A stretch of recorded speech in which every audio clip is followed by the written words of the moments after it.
I've studied successful people for 40 years, and though the diversity you find among them is astounding, I've found that they are all alike in one way: how they think. That is the one thing that separates successful people from unsuccessful ones. And here's the good news. How successful people think can be learned. If you change your thinking, you can change your life. Why you should change your thinking.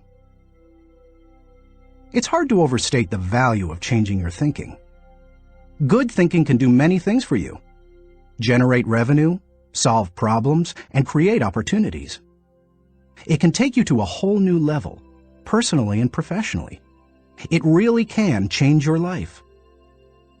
Consider some things you need to know about changing your thinking. 1. Changed thinking is not automatic. Sadly, a change in thinking doesn't happen on its own. Good ideas rarely go out and find someone. If you want to find a good idea, you must search for it. If you want to become a better thinker, you need to work at it. And once you begin to become a better thinker, the good ideas keep coming. In fact, the amount of good thinking you can do at any time depends primarily on the amount of good thinking you are already doing. 2. Changed thinking is difficult. When you hear someone say, "Now this is just off the top of my head," expect dandruff. The only people who believe thinking is easy are those who don't habitually engage in it. Nobel Prize-winning physicist Albert Einstein, one of the best thinkers who ever lived, asserted, "Thinking is hard work. That's why so few do it." Because thinking is so difficult, you want to use anything you can to help you improve the process. 3. Changed thinking is worth the investment. Author Napoleon Hill observed, "More gold has been mined from the thoughts of man than has ever been taken from the earth." When you take the time to learn how to change your thinking and become a better thinker, you are investing in yourself. Gold mines tap out. Stock markets crash. Real estate investments can go sour, but a human mind with the ability to think well is like a diamond mine that never runs out. It's priceless. How to become a better thinker. Do you want to master the process of good thinking? Do you want to be a better thinker tomorrow than you are today? Then you need to engage in an ongoing process that improves your thinking. I recommend you do the following. 1. Expose yourself to good input. Good thinkers always prime the pump of ideas. They always look for things to get the thinking process started, because what you put in always impacts what comes out. Read books, review trade magazines, listen to tapes, and spend time with good thinkers. And when something intrigues you, whether it's someone else's idea or the seed of an idea that you've come up with yourself, keep it in front of you. Put it in writing and keep it somewhere in your favorite thinking place to stimulate your thinking. 2. Expose yourself to good thinkers. Spend time with the right people. As I worked on this section and bounced my ideas off of some key people so that my thoughts would be stretched, I realized something about myself. All of the people in my life whom I consider to be close friends or colleagues are thinkers. Now, I love all people. I try to be kind to everyone I meet, and I desire to add value to as many people as I can through conferences, books, audio lessons, etc. But the people I seek out and choose to spend time with all challenge me with their thinking and their actions. They are constantly trying to grow and learn. That's true of my wife Margaret, my close friends, and the executives who run my companies. Every one of them is a good thinker. The writer of Proverbs observed that sharp people sharpen one another, just as iron sharpens iron. If you want to be a sharp thinker, be around sharp people. 3. Choose to think good thoughts. To become a good thinker, you must become intentional about the thinking process. Regularly put yourself in the right place to think, shape, stretch, and land your thoughts. Make it a priority. Remember, thinking is a discipline. Recently, I had breakfast with Dan Cathy, the president of Chick-fil-A, a fast food chain headquartered in the Atlanta area. I told him that I was working on this book, and I asked him if he made thinking time a high priority. Not only did he say yes, but he told me about what he calls his thinking schedule. It helps him to fight the hectic pace of life that discourages intentional thinking. Dan says he sets aside time just to think for half a day every 2 weeks, for 1 whole day every month, and for 2 or 3 full days every year. Dan explains, "This helps me keep the main thing, since I am so easily distracted."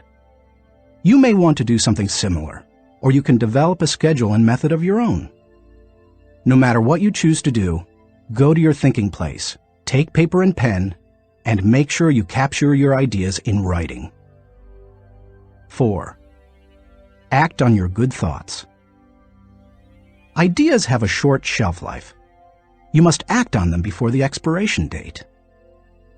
World War I flying ace Eddie Rickenbacker said it all when he remarked, "I can give you a 6-word formula for success. Think things through, then follow through." 5. Allow your emotions to create another good thought. To start the thinking process, you cannot rely on your feelings. In Failing Forward, I wrote that you can act your way into feeling long before you can feel your way into action. If you wait until you feel like doing something, you will likely never accomplish it.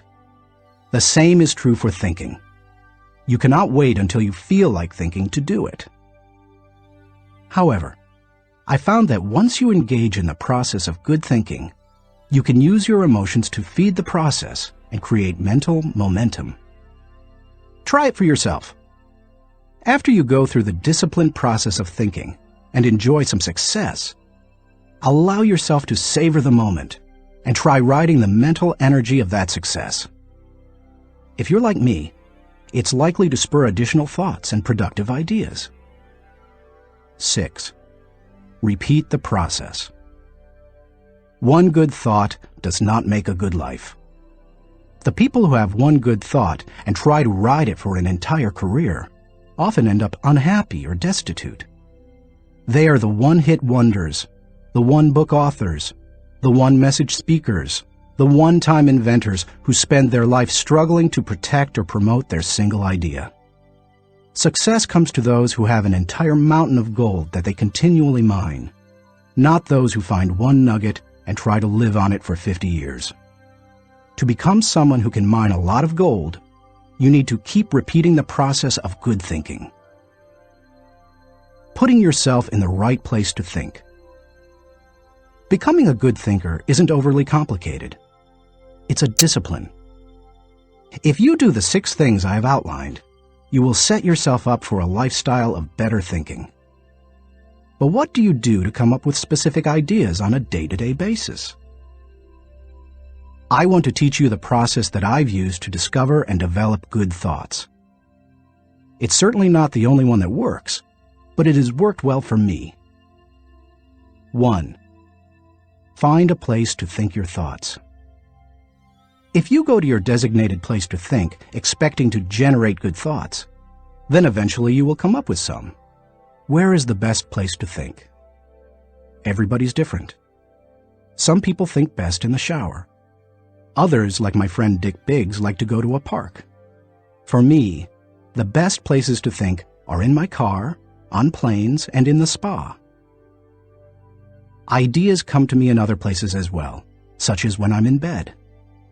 I keep a special lighted writing pad on my nightstand for such times. I believe I often get thoughts because I make it a habit to frequently go to my thinking places. If you want to consistently generate ideas, you need to do the same thing.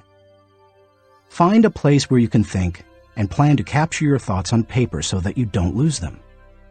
When I found a place to think my thoughts found a place in me. 2. Find a place to shape your thoughts. Rarely do ideas come fully formed and completely worked out. Most of the time, they need to be shaped until they have substance. As my friend Dan Ryland says, they have to stand the test of clarity and questioning. During the shaping time, you want to hold an idea up to strong scrutiny. Many times a thought that seemed outstanding late at night looks pretty silly in the light of day. Ask questions about your ideas. Fine-tune them. One of the best ways to do that is to put your thoughts in writing. Professor, college president, and U.S. Senator S.I. Hayakawa wrote, "Learning to write is learning to think. You don't know anything clearly unless you can state it in writing." As you shape your thoughts, you find out whether an idea has potential. You learn what you have. You also learn some things about yourself.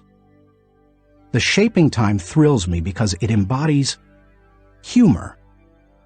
The thoughts that don't work often provide comic relief. Humility. The moments when I connect with God awe me. Excitement. I love to play out an idea mentally. I call it futuring it. Creativity. In these moments, I am unhampered by reality. Fulfillment. God made me for this process. It uses my greatest gifts and gives me joy. Honesty. As I turn over an idea in my mind, I discover my true motives. Passion. When you shape a thought, you find out what you believe and what really counts. Change. Most of the changes I have made in my life resulted from thorough thinking on a subject. You can shape your thoughts almost anywhere. Just find a place that works for you, where you will be able to write things down, focus your attention without interruptions, and ask questions about your ideas. 3. Find a place to stretch your thoughts. If you come upon great thoughts and spend time mentally shaping them, don't think you're done and can stop there. If you do, you will miss some of the most valuable aspects of the thinking process. You miss bringing others in and expanding ideas to their greatest potential. Earlier in my life, I have to admit, I was often guilty of this error. I wanted to take an idea from seed thought to solution before sharing it with anyone, even the people it would most impact. I did this both at work and at home. But over the years, I have learned that you can go much farther with a team than you can go alone. I've found a kind of formula that can help you stretch your thoughts. It says, the right thought plus the right people in the right environment at the right time for the right reason equals the right result. This combination is hard to beat. Like every person, every thought has the potential to become something great. When you find a place to stretch your thoughts, you find that potential. 4. Find a place to land your thoughts. Author C.D. Jackson observes that great ideas need landing gear as well as wings. Any idea that remains only an idea doesn't make a great impact. The real power of an idea comes when it goes from abstraction to application. Think about Einstein's theory of relativity. When he published his theories in 1905 and 1916, they were merely profound ideas. Their real power came with the development of the nuclear reactor in 1942 and the nuclear bomb in 1945. When scientists developed and implemented Einstein's ideas, the whole world changed. Likewise, if you want your thoughts to make an impact, you need to land them with others so that they can someday be implemented. As you plan for the application phase of the thinking process, land your ideas first with yourself. Landing an idea with yourself will give you integrity. People will buy into an idea only after they buy into the leader who communicates it. Before teaching any lesson, I ask myself 3 questions. Do I believe it? Do I live it?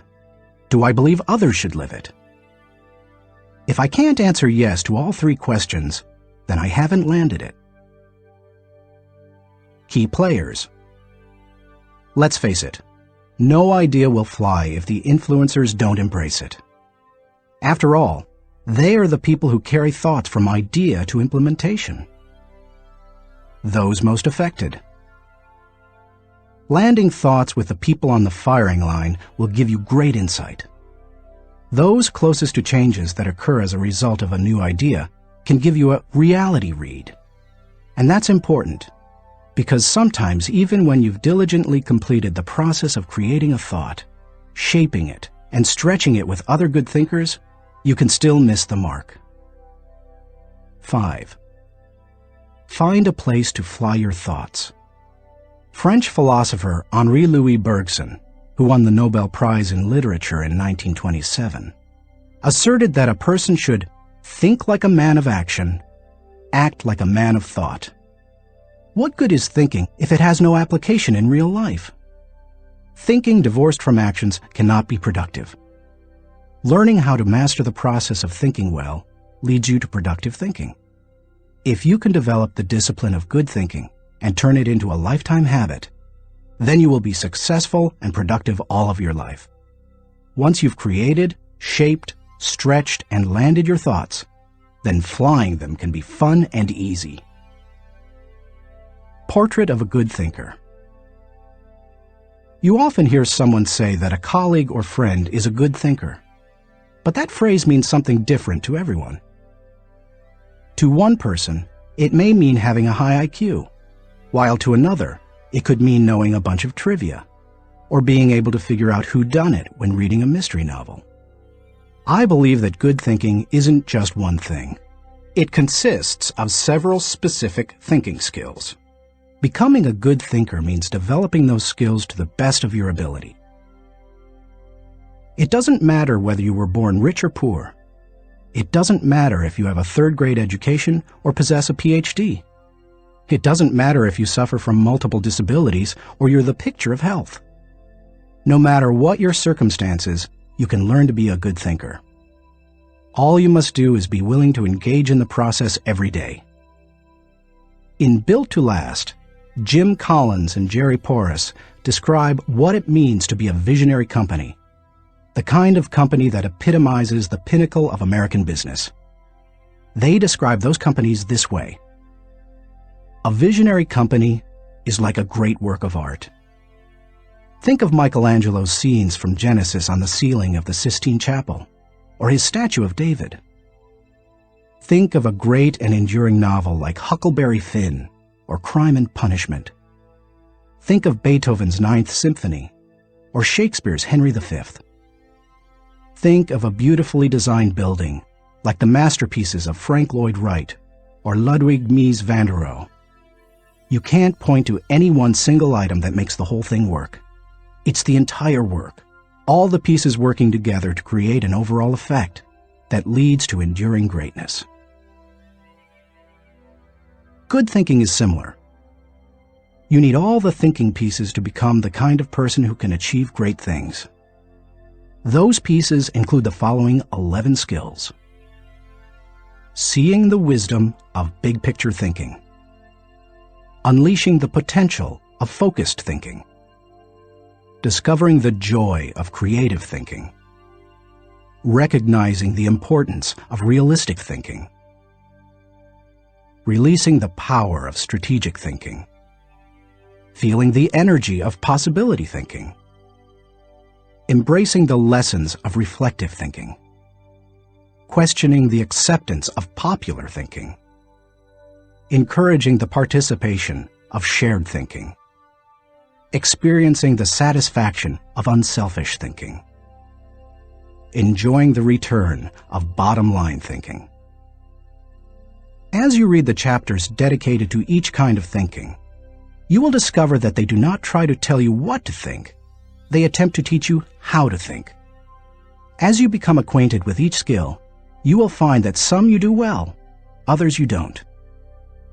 Learn to develop each of those kinds of thinking, and you will become a better thinker. Master all that you can, including the process of shared thinking, which helps you compensate for your weak areas, and your life will change. How successful people think. Chapter 1. Cultivate big picture thinking. Where success is concerned, people are not measured in inches or pounds or college degrees or family background. They are measured by the size of their thinking. David Schwartz. Big picture thinking can benefit any person in any profession. When somebody like Jack Welch tells a GE employee that the ongoing relationship with a customer is more important than the sale of an individual product, he's reminding them of the big picture. When two parents are fed up with potty training, poor grades, or fender benders, and one reminds the other that the current difficult time is only a temporary season, then they benefit from thinking big picture. Real estate developer Donald Trump quipped, "You have to think anyway, so why not think big?" Big picture thinking brings wholeness and maturity to a person's thinking. It brings perspective. It's like making the frame of a picture bigger, in the process expanding not only what you can see, but what you are able to do. Spend time with big picture thinkers, and you will find that they learn continually. Big picture thinkers are never satisfied with what they already know. They are always visiting new places, reading new books, meeting new people, learning new skills. And because of that practice, they often are able to connect the unconnected. They are lifelong learners. To help me maintain a learner's attitude, I spend a few moments every morning thinking about my learning opportunities for the day. As I review my calendar and to-do list, knowing whom I will meet that day, what I will read, which meetings I will attend, I note where I am most likely to learn something. Then I mentally cue myself to look attentively for something that will improve me in that situation. If you desire to keep learning, I want to encourage you to examine your day and look for opportunities to learn. Listen intentionally. An excellent way to broaden your experience is to listen to someone who has expertise in an area where you don't. I search for such opportunities. One year I spoke to about 900 coaches and scouts at the Senior Bowl, where graduating football players participate in their last college game. I had the opportunity, along with my son-in-law Steve Miller, to have dinner with NFL head coaches Dave Wanstead and Butch Davis. It's not often that you get such an opportunity, so I asked them questions about teamwork and spent a lot of time listening to them. At the end of the evening, as Steve and I were walking to our car, he said to me, "John, I bet you asked those coaches 100 questions tonight." "If I'm going to learn and grow," I replied, "I must know what questions to ask and know how to apply the answers to my life." Listening has taught me a lot more than talking. When you meet with people, it's good to have an agenda so that you can learn. It's a great way to partner with people who can do things you can't. Big picture thinkers recognize that they don't know lots of things. They frequently ask penetrating questions to enlarge their understanding and thinking. If you want to become a better big picture thinker, then become a good listener. Look expansively. Writer Henry David Thoreau wrote, "Many an object is not seen, though it falls within the range of our visual ray, because it does not come within the range of our intellectual ray." Human beings habitually see their own world first. For example, when people arrive at a leadership conference put on by my company, Enjoy, they want to know where they're going to park, whether they will be able to get a good and comfortable seat, whether the speaker will be on, and if the breaks will be spaced right. When I arrive to speak at the same conference, I want to know that the lighting is good, the sound equipment is operating effectively, whether the speaker's platform will be close enough to the people, etc. Who you are determines what you see and how you think. Big picture thinkers realize there is a world out there besides their own, and they make an effort to get outside of themselves and see other people's worlds through their eyes. It's hard to see the picture while inside the frame. To see how others see, you must first find out how they think. Becoming a good listener certainly helps with that. So does getting over your personal agenda and trying to take the other person's perspective. Live completely. French essayist Michel Lequesne de Montaigne wrote, "The value of life lies not in the length of days, but in the use we make of them. A man may live long, yet live very little. The truth is that you can spend your life any way you want, but you can spend it only once." Becoming a big-picture thinker can help you to live with wholeness, to live a very fulfilling life. People who see the big picture expand their experience because they expand their world. As a result, they accomplish more than narrow-minded people, and they experience fewer unwanted surprises too, because they are more likely to see the many components involved in any given situation: issues, people, relationships, timing, and values. They are also, therefore, usually more tolerant of other people and their thinking. Why you should receive the wisdom of big-picture thinking. Intuitively, you probably recognize big-picture thinking as beneficial. Few people want to be closed-minded. No one sets out to be that way. But just in case you're not completely convinced, consider several specific reasons why you should make the effort to become a better big-picture thinker. 1. Big-picture thinking allows you to lead. You can find many big-picture thinkers who aren't leaders, but you will find few leaders who are not big-picture thinkers. Leaders must be able to do many important things for their people. See the vision before their people do. They also see more of it. This allows them to size up situations, taking into account many variables. Leaders who see the big picture discern possibilities as well as problems to form a foundation to build the vision. Once leaders have done that, they can sketch a picture of where the team is going, including any potential challenges or obstacles. The goal of leaders shouldn't be merely to make their people feel good, but to help them be good and accomplish the dream.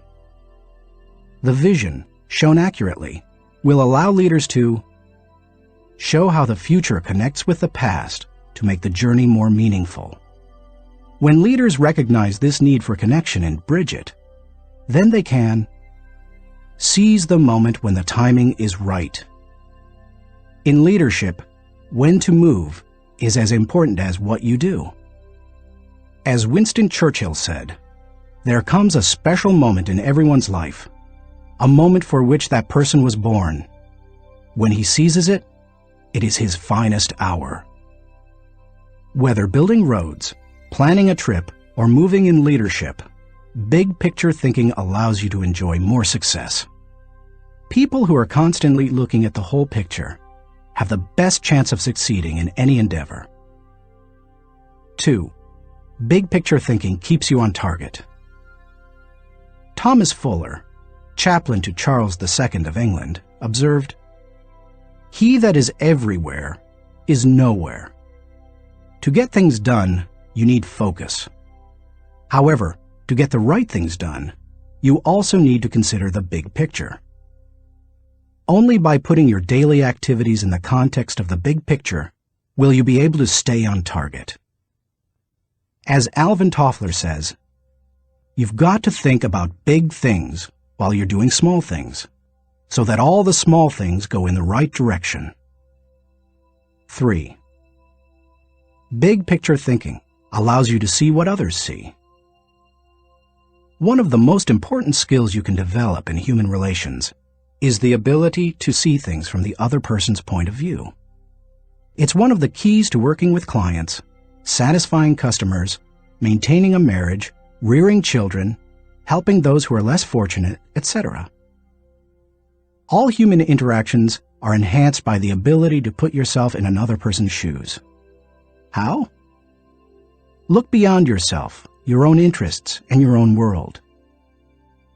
When you work to consider an issue from every possible angle, examine it in the light of another's history, discover the interests and concerns of others, and try to set aside your own agenda, you begin to see what others see.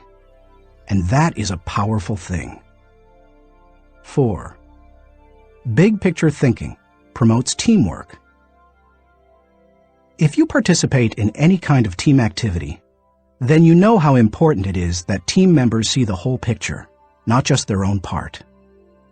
Anytime a person doesn't know how his work fits with that of his teammates, then the whole team is in trouble.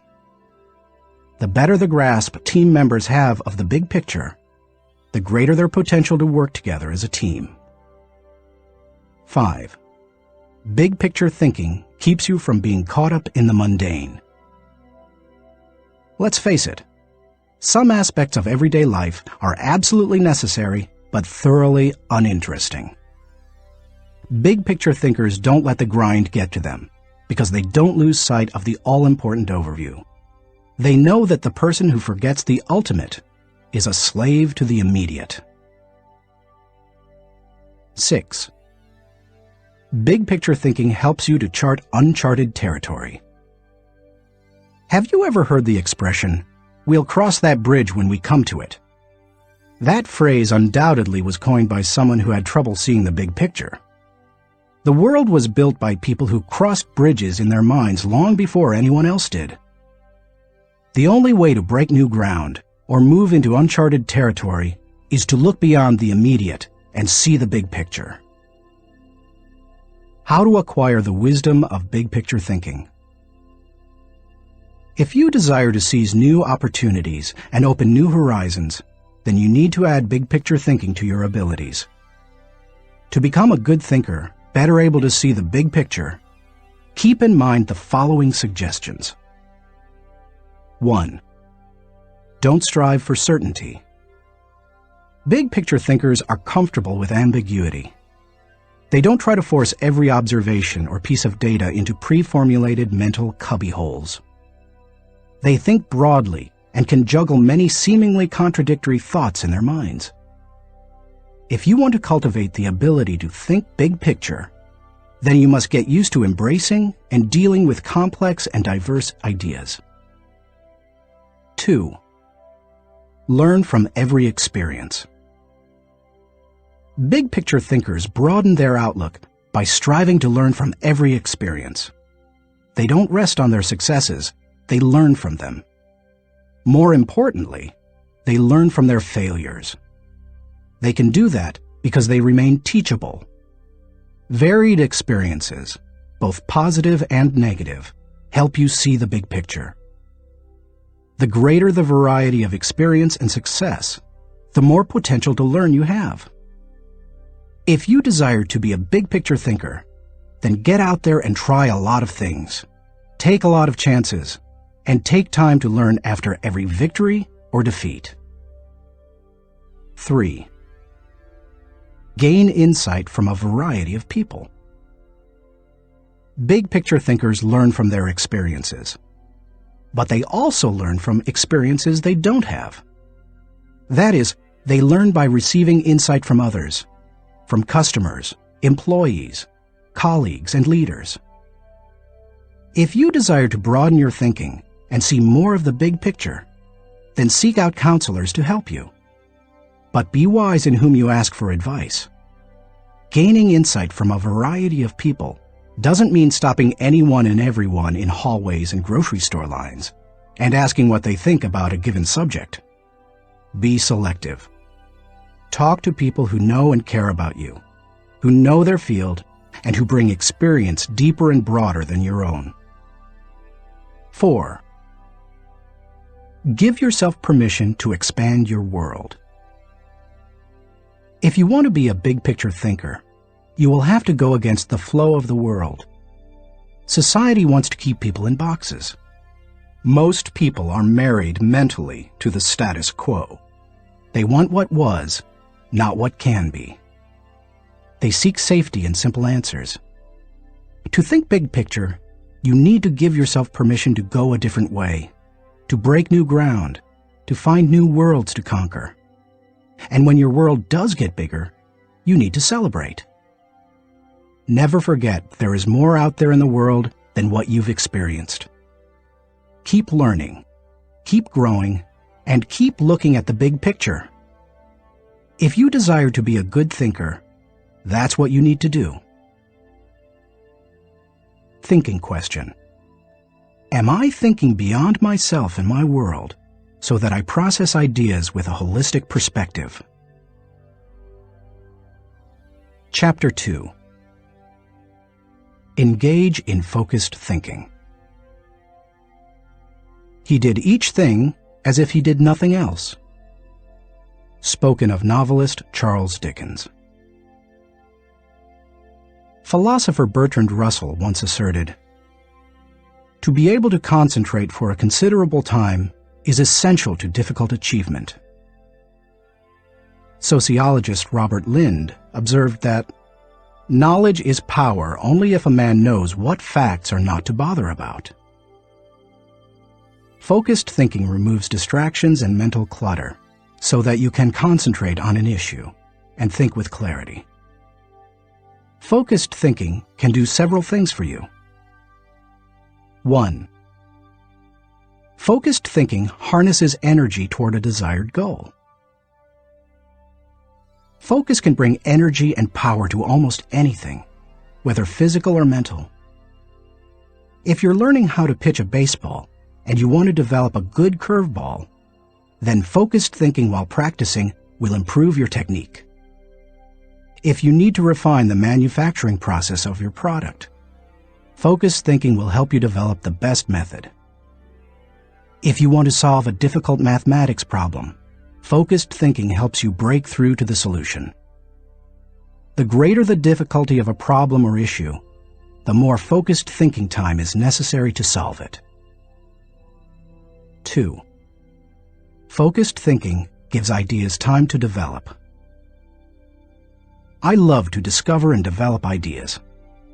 I often bring my creative team together for brainstorming and creative thinking. When we first get together, we try to be exhaustive in our thinking in order to generate as many ideas as possible. The birthing of a potential breakthrough often results from sharing many good ideas. But to take ideas to the next level, you must shift from being expansive in your thinking to being selective. I have discovered that a good idea can become a great idea when it is given focus time. It's true that focusing on a single idea for a long time can be very frustrating. I've often spent days focusing on a thought and trying to develop it, only to find that I could not improve the idea. But sometimes, my perseverance in focused thinking pays off. That brings me great joy. And when focused thinking is at its best, not only does the idea grow, but so do I. 3. Focused thinking brings clarity to the target. I consider golf one of my favorite hobbies. It's a wonderfully challenging game. I like it because the objectives are so clear. Professor William Mobley of the University of South Carolina made the following observation about golf. One of the most important things about golf is the presence of clear goals. You see the pins, you know the par. It's neither too easy nor unattainable. You know your average score, and there are competitive goals. Competitive with par, with yourself, and others. These goals give you something to shoot at. In work, as in golf, goals motivate. One time on the golf course, I followed a golfer who neglected to put the pin back in the hole after he putted. Because I could not see my target, I couldn't focus properly. My focus quickly turned to frustration and to poor play. To be a good golfer, a person needs to focus on a clear target. The same is true in thinking. Focus helps you to know the goal and to achieve it. 4. Focused thinking will take you to the next level. No one achieves greatness by becoming a generalist. You don't hone a skill by diluting your attention to its development. The only way to get to the next level is to focus. No matter whether your goal is to increase your level of play, sharpen your business plan, improve your bottom line, develop your subordinates, or solve personal problems, you need to focus. Author Harry A. Overstreet observed, "The immature mind hops from one thing to another. The mature mind seeks to follow through." Where should you focus your thinking? Does every area of your life deserve dedicated, focused thinking time? Of course, the answer is no. Be selective, not exhaustive, in your focused thinking. For me, that means dedicating in-depth thinking time to 4 areas: leadership, creativity, communication, and intentional networking. Your choices will probably differ from mine. Here are a few suggestions to help you figure them out. Identify your priorities. First, take into account your priorities for yourself, your family, and your team. Author, consultant, and award-winning thinker Edward de Bono quipped, "A conclusion is the place where you get tired of thinking." Unfortunately, many people land on priorities based on where they run out of steam. You certainly don't want to do that. Nor do you want to let others set your agenda. There are many ways to determine priorities. If you know yourself well, begin by focusing on your strengths, the things that make best use of your skills and God-given talents. You might also focus on what brings the highest return and reward. Do what you enjoy most and do best. You could use the 80-20 rule. Give 80% of your effort to the top 20%, most important, activities. Another way is to focus on exceptional opportunities that promise a huge return. It comes down to this. Give your attention to the areas that bear fruit. Discover your gifts. Not all people are self-aware and have a good handle on their own skills, gifts, and talents. They are a little like the comic strip character Charlie Brown. One day after striking out in a baseball game, he says, "Rats! I'll never be a big league player. I just don't have it. All my life I've dreamed of playing in the big leagues, but I'll never make it." To which Lucy replies, "Charlie Brown, you're thinking too far ahead. What you need to do is set more immediate goals for yourself." For a moment, Charlie Brown sees a ray of hope. "Immediate goals?" he says. "Yes," answers Lucy. "Start with the next inning. When you go out to pitch, see if you can walk out to the mound without falling down." I've met many individuals who grew up in a household full of Lucys. They received little encouragement or affirmation, and as a result, seem at a loss for direction. If you have that kind of background, you need to work extra hard to figure out what your gifts are. Take a personality profile such as DISC or Myers-Briggs. Interview positive friends and family members to see where they think you shine. Spend some time reflecting on past successes. If you're going to focus your thinking in your areas of strength, you need to know what they are. Develop your dream. If you want to achieve great things, you need to have a great dream. If you're not sure of your dream, use your focused thinking time to help you discover it. If your thinking has returned to a particular area time after time, you may be able to discover your dream there. Give it more focused time and see what happens. Once you find your dream, move forward without second-guessing. Take the advice of Satchel Paige. Don't look back. Something might be gaining on you. The younger you are, the more likely you will give your attention to many things. That's good, Because if you're young, you're still getting to know yourself, your strengths and weaknesses. If you focus your thinking on only one thing and your aspirations change, then you've wasted your best mental energy. As you get older and more experienced, the need to focus becomes more critical. The farther and higher you go, the more focused you can be, and need to be. How can you stay focused? Once you have a handle on what you should think about, you must decide how to better focus on it. Here are 5 suggestions to help you with the process. 1. Remove distractions. Removing distractions is no small matter in our current culture, but it's critical. How do you do it? First, by maintaining the discipline of practicing your priorities. Don't do easy things first, or hard things first, or urgent things first. Do first things first, the activities that give you the highest return. In that way, you keep the distractions to a minimum. Second, insulate yourself from distractions. I've found that I need blocks of time to think without interruptions. I've mastered the art of making myself unavailable when necessary and going off to my thinking place so that I can work without interruptions. Because of my responsibilities as founder of 3 companies, however, I am always aware of the tension between my need to remain accessible to others as a leader and my need to withdraw from them to think.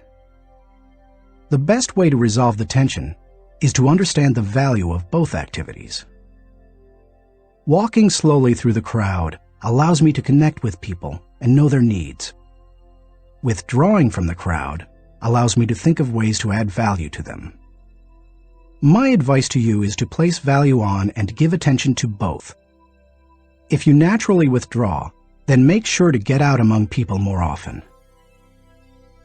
If you're always on the go and rarely withdraw for thinking time, then remove yourself periodically so that you can unleash the potential of focused thinking. And wherever you are, be there. 2. Make time for focused thinking. Once you have a place to think, you need the time to think. Because of the fast pace of our culture, people tend to multitask, but that's not always a good idea. Switching from task to task can cost you up to 40% efficiency. According to researchers, if you're trying to accomplish many things at the same time, you'll get more done by focusing on one task at a time, not by switching constantly from one task to another. Years ago, I realized that my best thinking time occurs in the morning. Whenever possible, I reserve my mornings for thinking and writing. One way to gain time for focused thinking is to impose upon yourself a rule that one company implemented. Don't allow yourself to look at email until after 10 a.m. Instead, focus your energies on your number 1 priority. Put non-productive time wasters on hold so that you can create thinking time for yourself. 3. Keep items of focus before you. Ralph Waldo Emerson, the great transcendental thinker, believed, concentration is the secret of strength in politics, in war, in trade, in short, in all management of human affairs.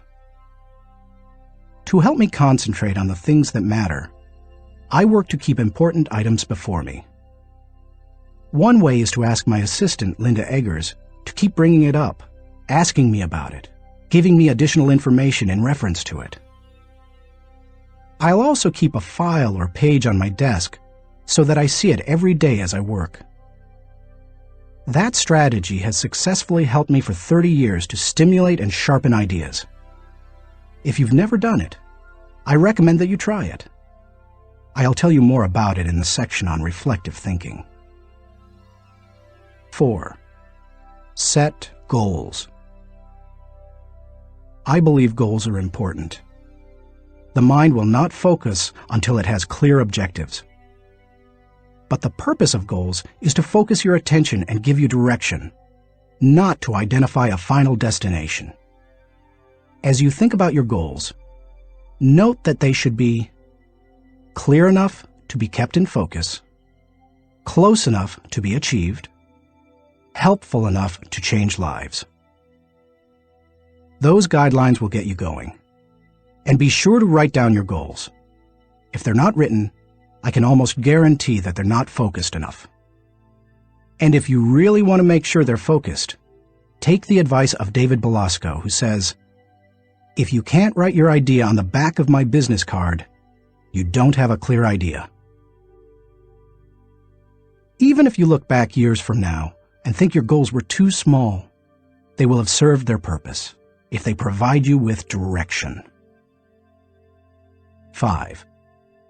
Question your progress.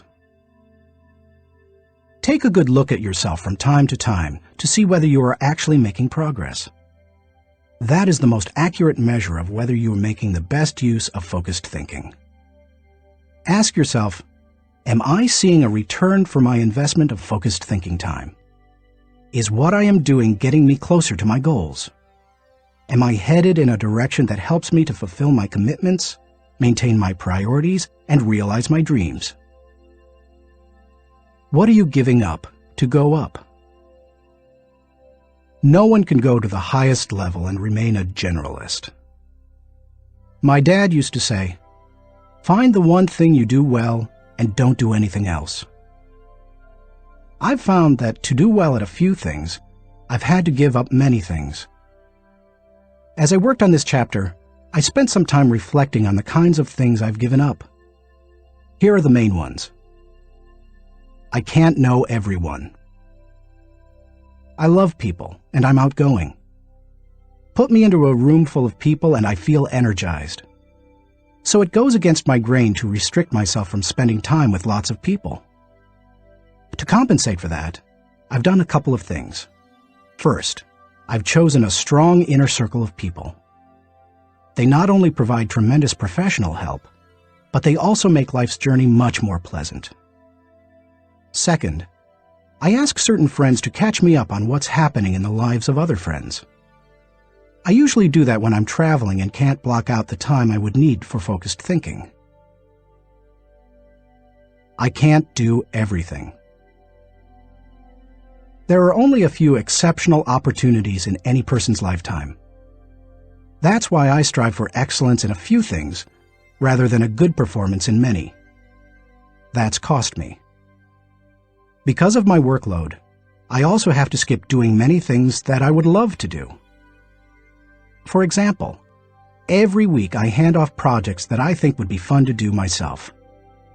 I practice the 10-80-10 principle with the people to whom I'm delegating a task. I help with the first 10% by casting vision, laying down parameters, providing resources, and giving encouragement. Then, once they've done the middle 80%, I come alongside them again and help them take whatever it is the rest of the way, if I can. I call it putting the cherry on top. I can't go everywhere.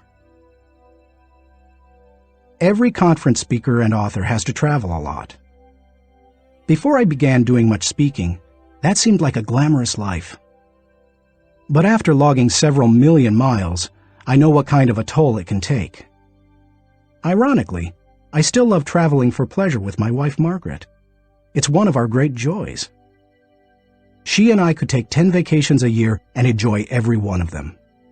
Yet we can't because so much of my time is consumed doing what I was called to do: help people to grow personally and to develop as leaders. I can't be well-rounded. Being focused also keeps me from being well-rounded. I tell people, 99% of everything in life I don't need to know about. I try to focus on the 1% that gives me the highest return. And of the remaining 99, Margaret keeps me aware of whatever I need to know. It's one of the ways I keep from getting totally out of balance in my life. Being willing to give up some of the things you love in order to focus on what has the greatest impact isn't an easy lesson to learn. But the earlier you embrace it, the sooner you can dedicate yourself to excellence in what matters most. Thinking question. Am I dedicated to removing distractions and mental clutter so that I can concentrate with clarity on the real issue? Chapter 3. Harness creative thinking. The joy is in creating, not maintaining. Vince Lombardi, NFL Hall of Fame coach. Creativity is pure gold, no matter what you do for a living. Annette Moser-Wellman, author of The 5 Faces of Genius, asserts, "The most valuable resource you bring to your work and to your firm is your creativity. More than what you get done, more than the role you play, more than your title, more than your output, it's your ideas that matter." Despite the importance of a person's ability to think with creativity, few people seem to possess the skill in abundance. If you're not as creative as you would like to be, you can change your way of thinking. Creative thinking isn't necessarily original thinking. In fact, I think people mythologize original thought. Most often, creative thinking is a composite of other thoughts discovered along the way. Even the great artists, whom we consider highly original, learned from their masters, modeled their work on that of others, and brought together a host of ideas and styles to create their own work. Study art, and you will see threads that run through the work of all artists and artistic movements, connecting them to other artists who went before them. Characteristics of creative thinkers. Perhaps you're not even sure what I mean when I ask whether you are a creative thinker. Consider some characteristics that creative thinkers have in common. Creative thinkers value ideas. Annette Moser-Wellman observes, "Highly creative people are dedicated to ideas. They don't rely on their talent alone. They rely on their discipline. Their imagination is like a second skin. They know how to manipulate it to its fullest." Creativity is about having ideas, lots of them.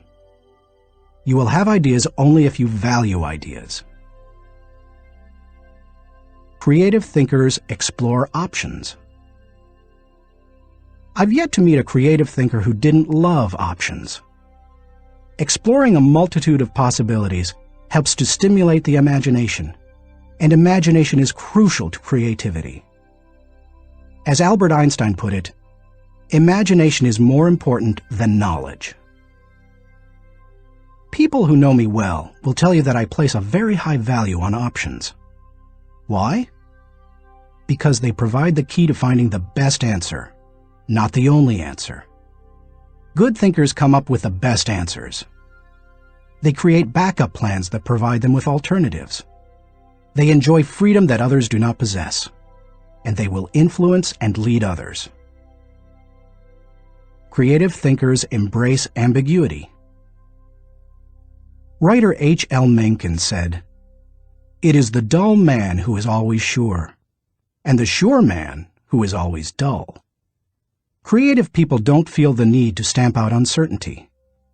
They see all kinds of inconsistencies and gaps in life, and they often take delight in exploring those gaps, or in using their imagination to fill them in.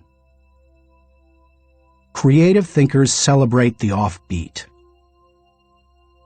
Creativity, by its very nature, often explores off the beaten path and goes against the grain. Diplomat and longtime president of Yale University, Kingman Brewster, said, "There is a correlation between the creative and the screwball, so we must suffer the screwball gladly." To foster creativity in yourself or others, be willing to tolerate a little oddness. Creative thinkers connect the unconnected. Because creativity utilizes the ideas of others, there's great value in being able to connect one idea to another, especially to seemingly unrelated ideas. Graphic designer Tim Hansen says, "Creativity is especially expressed in the ability to make connections, to make associations, to turn things around and express them in a new way. Creating additional thoughts is like taking a trip in your car. You may know where you are going, but only as you move toward your destination can you see and experience things in a way not possible before you started. Creative thinking works something like this. Think, then collect, then create, then correct, then connect. Once you begin to think, you are free to collect. You ask yourself, what material relates to this thought? Once you have the material, you ask, what ideas can make the thought better? That can start to take an idea to the next level. After that, you can correct or refine it by asking, what changes can make these ideas better? Finally, you connect the ideas by positioning them in the right context to make the thought complete and powerful. Creative thinkers don't fear failure. Creativity demands the ability to be unafraid of failure, because creativity equals failure. You may be surprised to hear such a statement, but it's true. Charles Frankel asserts that anxiety is the essential condition of intellectual and artistic creation. Creativity requires a willingness to look stupid. It means getting out on a limb, knowing that the limb often breaks. Creative people know these things and still keep searching for new ideas. They just don't let the ideas that don't work prevent them from coming up with more ideas that do work. Why you should discover the joy of creative thinking. Creativity can improve a person's quality of life. Here are 5 specific things creative thinking has the potential to do for you. 1. Creative thinking adds value to everything. Wouldn't you enjoy a limitless reservoir of ideas that you could draw upon at any time? That's what creative thinking gives you. For that reason, no matter what you are currently able to do, creativity can increase your capabilities. Creativity is being able to see what everybody else has seen and think what nobody else has thought, so that you can do what nobody else has done. Sometimes, creative thinking lies along the lines of invention, where you break new ground. Other times, it moves along the lines of innovation, which helps you to do old things in a new way. But either way, it's seeing the world through sufficiently new eyes so that new solutions appear. That always adds value. 2. Creative thinking compounds. Over the years, I've found that creative thinking is hard work, but creative thinking compounds given enough time and focus. Perhaps more than any other kind of thinking, creative thinking builds on itself and increases the creativity of the thinker. Poet Maya Angelou observed, "You can't use up creativity. The more you use, the more you have." Sadly, too often creativity is smothered rather than nurtured.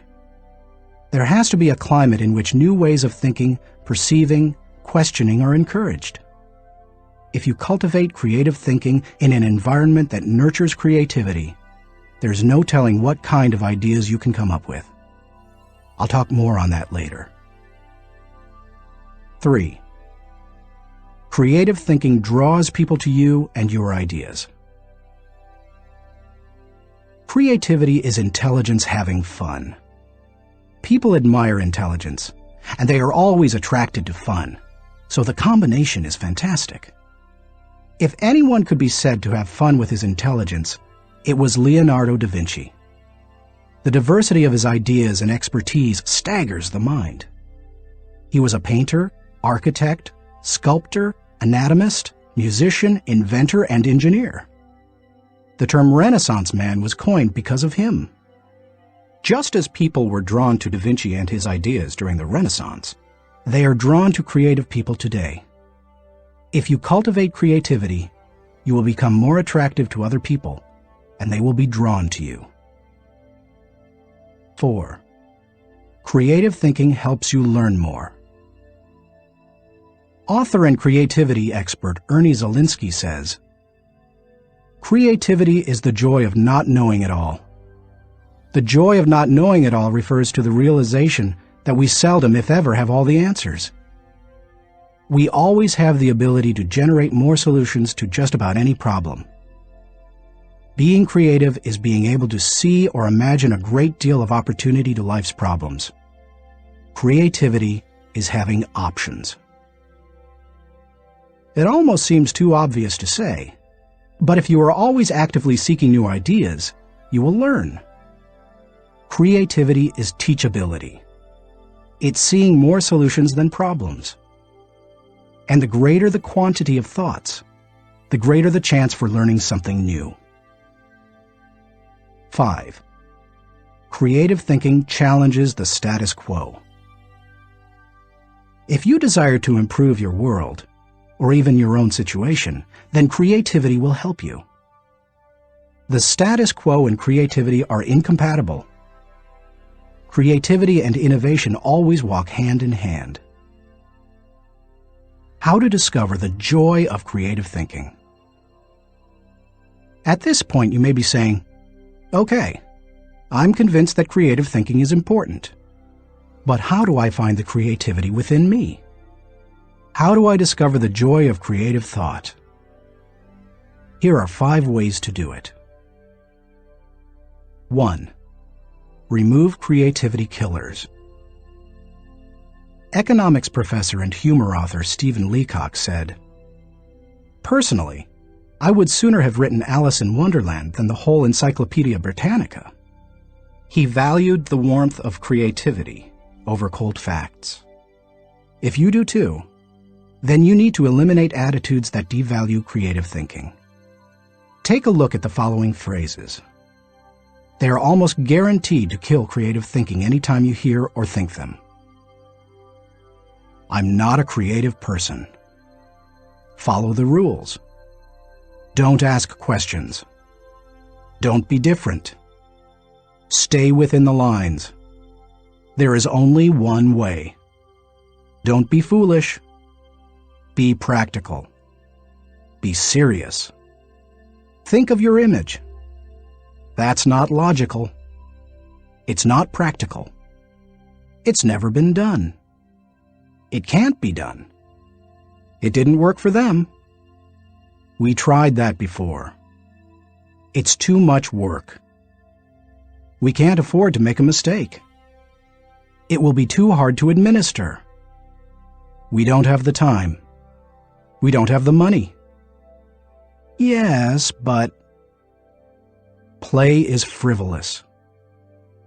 Failure is final.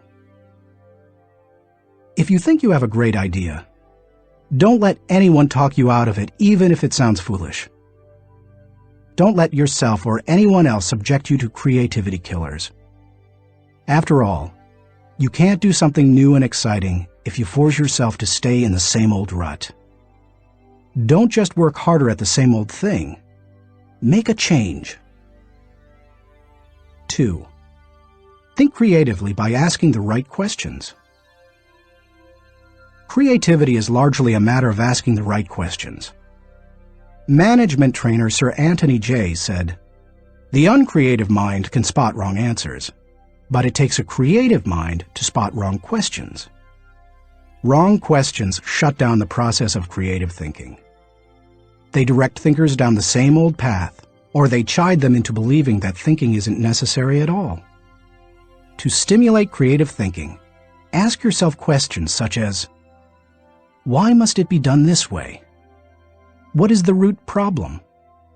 What are the underlying issues? What does this remind me of? What is the opposite? What metaphor or symbol helps to explain it? Why is it important? What's the hardest or most expensive way to do it? Who has a different perspective on this? What happens if we don't do it at all? You get the idea. And you can probably come up with better questions yourself. Physicist Tom Hirschfeld observed, "If you don't ask why this often enough, somebody will ask, why you? If you want to think creatively, you must ask good questions. You must challenge the process. 3. Develop a creative environment. Charlie Brower said, "A new idea is delicate. It can be killed by a sneer or a yawn. It can be stabbed to death by a quip and worried to death by a frown on the right man's brow. Negative environments kill thousands of great ideas every minute." A creative environment, on the other hand, becomes like a greenhouse where ideas get seeded, sprout up, and flourish. A creative environment encourages creativity. David Hills says, "Studies of creativity suggest that the biggest single variable of whether or not employees will be creative is whether they perceive they have permission. When innovation and good thinking are openly encouraged and rewarded, then people see that they have permission to be creative." A creative environment places a high value on trust among team members and individuality. Creativity always risks failure. That's why trust is so important to creative people. In the creative process, trust comes from people working together, from knowing that people on the team have experience launching successful, creative ideas, and from the assurance that creative ideas won't go to waste because they will be implemented. A creative environment embraces those who are creative. Creative people celebrate the offbeat. How should creative people be treated? I take the advice of Tom Peters. Weed out the dullards, nurture the nuts. I do that by spending time with them, which I enjoy anyway. I especially like to pull people into brainstorming sessions. People look forward to an invitation to such meetings because the time will be filled with energy, ideas, and laughter. And the odds are high that a new project, seminar, or business strategy will result. When that happens, they also know a party's coming. A creative environment focuses on innovation, not just invention. Sam Weston, creator of the popular action figure G.I. Joe, said, "Truly groundbreaking ideas are rare, but you don't necessarily need one to make a career out of creativity." My definition of creativity is the logical combination of two or more existing elements that result in a new concept. The best way to make a living with your imagination is to develop innovative applications, not imagine completely new concepts. Creative people say, "Give me a good idea, and I'll give you a better idea." A creative environment is willing to let people go outside the lines. Most people automatically stay within lines, even if those lines have been arbitrarily drawn or are terribly out of date. Remember, most limitations we face are not imposed on us by others. We place them on ourselves. Lack of creativity often falls into that category. If you want to be more creative, challenge boundaries. Inventor Charles Kettering said, "All human development, no matter what form it takes, must be outside the rules. Otherwise, we would never have anything new." A creative environment takes that into account. A creative environment appreciates the power of a dream. A creative environment promotes the freedom of a dream. A creative environment encourages the use of a blank sheet of paper and the question, if we could draw a picture of what we want to accomplish, what would that look like? A creative environment allowed Martin Luther King Jr. to speak with passion and declare to millions, "I have a dream, not I have a goal." Goals may give focus, but dreams give power. Dreams expand the world. That is why James Allen suggested that dreamers are the saviors of the world. The more creativity-friendly you can make your environment, the more potential it has to become creative. 4. Spend time with other creative people. What if the place you work has an environment hostile to creativity, and you possess little ability to change it? One possibility is to change jobs. But what if you desire to keep working there despite the negative environment? Your best option is to find a way to spend time with other creative people. Creativity is contagious. Have you ever noticed what happens during a good brainstorming session? One person throws out an idea. Another person uses it as a springboard to discover another idea. Someone else takes it in yet another, even better direction. Then somebody grabs hold of it and takes it to a whole new level. The interplay of ideas can be electric. I have a strong group of creative individuals in my life. I make sure to spend regular time with them. When I leave them, I always feel energized. I'm full of ideas, and I see things differently. They truly are indispensable to my life. It's a fact that you begin to think like the people you spend a lot of time with. The more time you can spend with creative people, engaging in creative activities, the more creative you will become. 5. Get out of your box. Actress Katharine Hepburn remarked, "If you obey all the rules, you will miss all the fun." While I don't think it's necessary to break all the rules, many are in place to protect us, I do think it's unwise to allow self-imposed limitations to hinder us.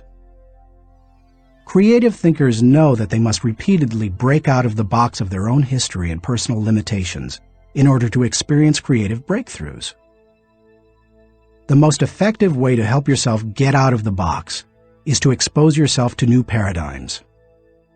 One way you can do that is by traveling to new places. Explore other cultures, countries, and traditions. Find out how people very different from you live and think. Another is to read on new subjects. I'm naturally curious and love to learn, but I still have a tendency to read books only on my favorite subjects, such as leadership. I sometimes have to force myself to read books that broaden my thinking, because I know it's worth it. If you want to break out of your own box, get into somebody else's. Read broadly. Many people mistakenly believe that if individuals aren't born with creativity, they will never be creative.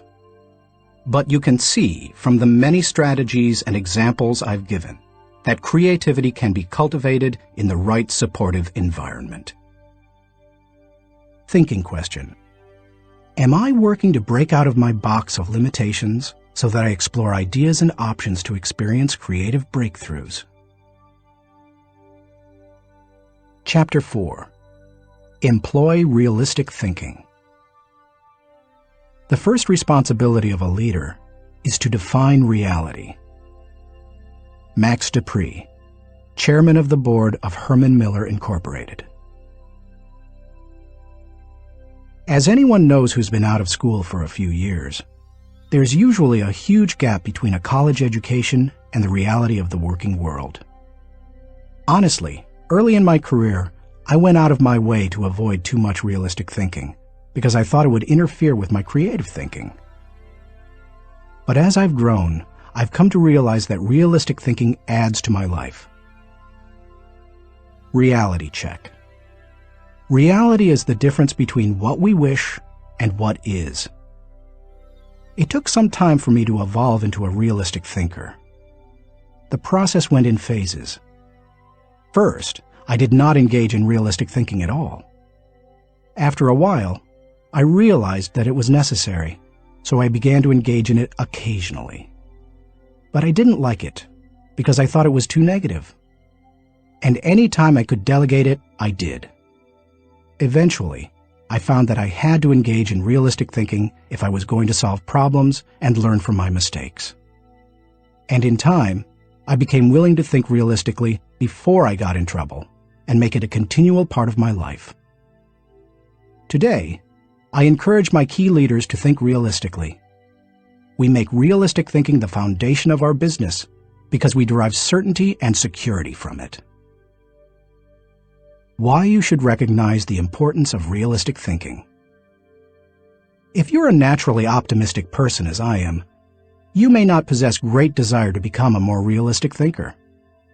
But cultivating the ability to be realistic in your thinking will not undermine your faith in people, nor will it lessen your ability to see and seize opportunities. Instead, it will add value to you in other ways. 1. Realistic thinking minimizes downside risk. Actions always have consequences. Realistic thinking helps you to determine what those consequences could be. And that's crucial, because only by recognizing and considering consequences can you plan for them. If you plan for the worst-case scenario, you can minimize the downside risk. 2. Realistic thinking gives you a target and a game plan. I've known business people who were not realistic thinkers. Here's the good news. They were very positive and had a high degree of hope for their business.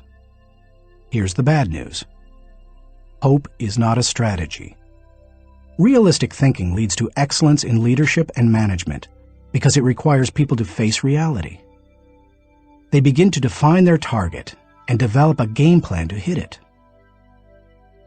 When people engage in realistic thinking, they also begin to simplify practices and procedures, which results in better efficiency. Truthfully, in business, only a few decisions are important.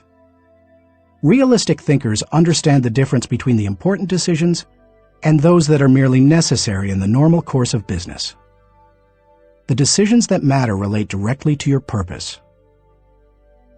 James Allen was right when he wrote, "Until thought is linked with purpose, there is no intelligent accomplishment."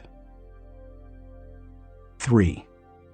Realistic thinking is a catalyst for change. People who rely on hope for their success rarely make change a high priority. If you have only hope, you imply that achievement and success are out of your hands. It's a matter of luck or chance. Why bother changing? Realistic thinking can dispel that kind of wrong attitude. There's nothing like staring reality in the face to make a person recognize the need for change. Change alone doesn't bring growth, but you cannot have growth without change.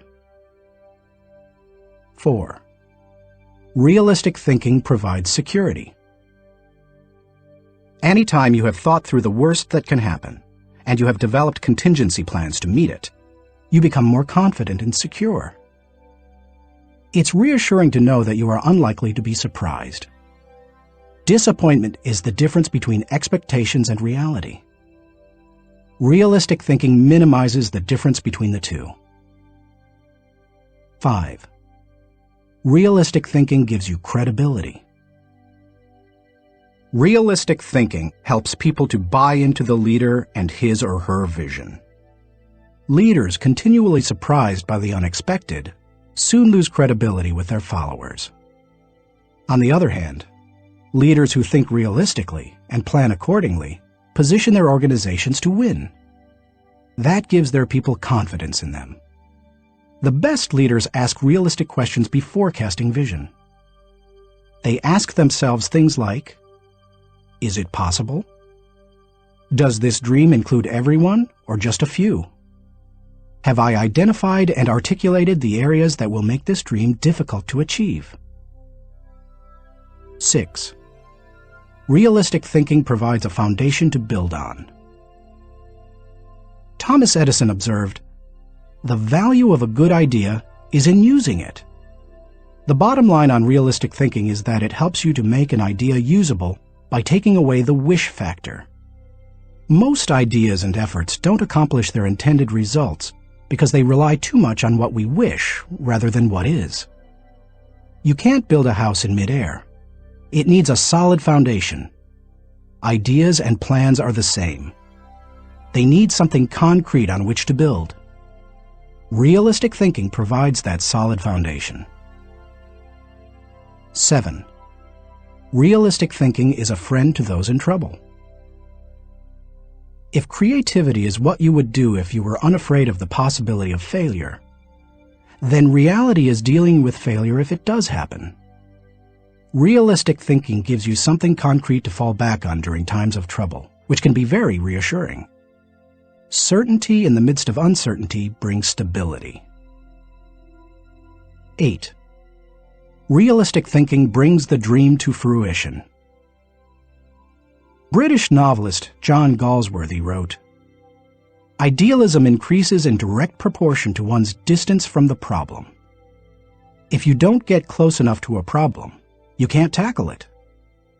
If you don't take a realistic look at your dream and what it will take to accomplish it, you will never achieve it." Realistic thinking helps to pave the way for bringing any dream to fruition. How to recognize the importance of realistic thinking.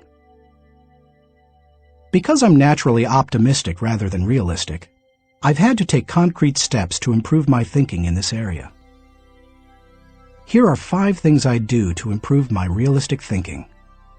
1. Develop an appreciation for truth. I could not develop as a realistic thinker until I gained an appreciation for realistic thinking. And that means learning to look at and enjoy truth. President Harry S. Truman said, "I never give them hell. I just tell the truth, and they think it is hell." That's the way many people react to truth. People tend to exaggerate their success and minimize their failures or deficiencies. They live according to Ruckert's law, believing there is nothing so small that it can't be blown out of proportion. Unfortunately, many people today could be described by a quote from Winston Churchill. "Men occasionally stumble over the truth, but most pick themselves up and hurry off as if nothing has happened." More recently, television journalist Ted Koppel observed, "Our society finds truth too strong a medicine to digest undiluted. In its purest form, truth is not a polite tap on the shoulder. It is a howling reproach." In other words, the truth will set you free, but first, it will make you angry. If you want to become a realistic thinker, however, you need to get comfortable dealing with the truth and face up to it. 2. Do your homework. The process of realistic thinking begins with doing your homework. You must first get the facts. Former governor, congressman, and ambassador Chester Bowles said, "When you approach a problem, strip yourself of preconceived opinions and prejudice. Assemble and learn the facts of the situation. Make the decision which seems to you to be the most honest, and then stick to it." It doesn't matter how sound your thinking is if it's based on faulty data or assumptions. You can't think well in the absence of facts, or in the presence of poor information. You can also find out what others have done in similar circumstances. Remember, your thinking doesn't necessarily have to be original. It just has to be solid. Why not learn all you can from good thinkers who have faced similar situations in the past? Some of my best thinking has been done by others. 3. Think through the pros and cons. There's nothing like taking the time to really examine the pros and cons of an issue to give you a strong dose of reality. It rarely comes down to simply choosing the course of action with the greatest number of pros, because all pros and cons do not carry equal weight.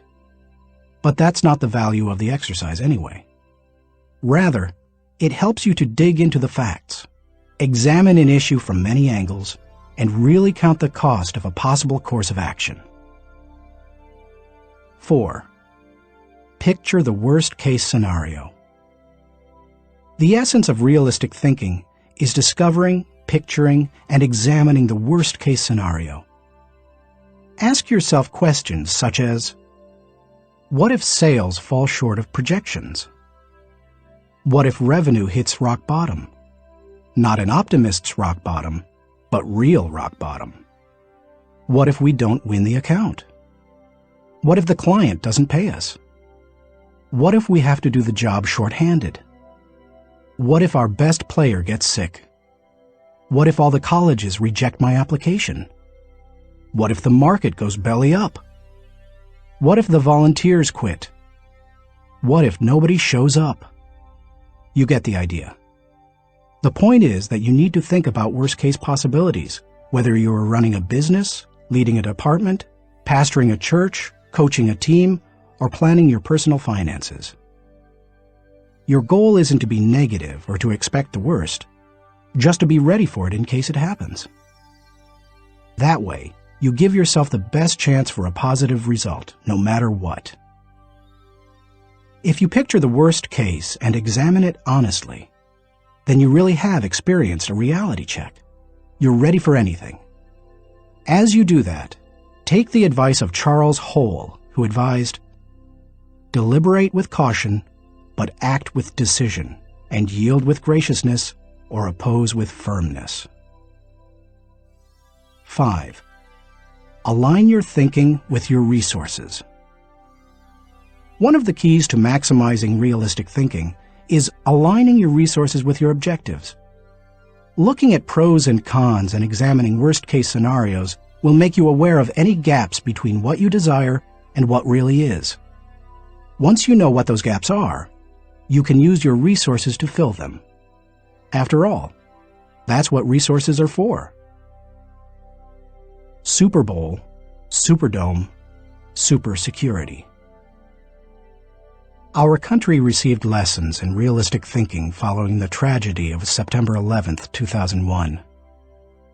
The destruction of the World Trade Center buildings in New York City far surpassed any worst-case scenarios that anyone might have envisioned. In the wake of that event, we now find that we don't have the luxury of avoiding or neglecting realistic thinking. I was reminded of that on Sunday, February 3, 2002. When I attended the Super Bowl in New Orleans, Louisiana. I had been to the big game twice before to root for the home team, first San Diego and later Atlanta, and had seen both teams lose. But I had never been to a game like this. The occasion had been designated a national security special event. That meant that the U.S. Secret Service would be overseeing it. Military personnel would work with local law enforcement, and security would be of the highest caliber. The Secret Service brought in several hundred agents and secured the area.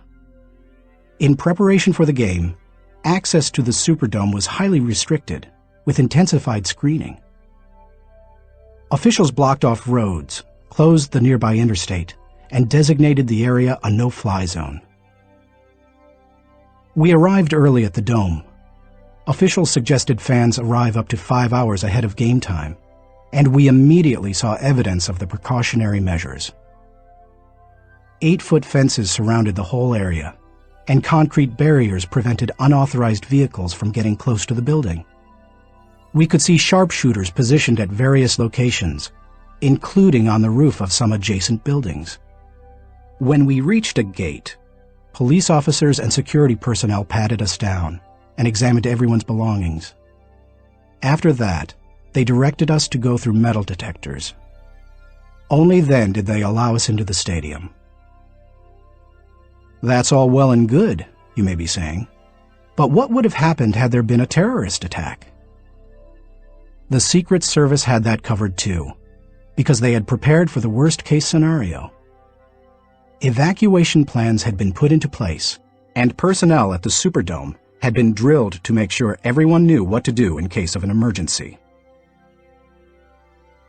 New Orleans Mayor Mark Morial said the day before the Super Bowl, "We want to send a message to all visitors that New Orleans is going to be the safest place in America." We got the message. We didn't feel the least bit worried. That's what happens when leaders recognize the importance of realistic thinking. Thinking question. Am I building a solid mental foundation on facts so that I can think with certainty?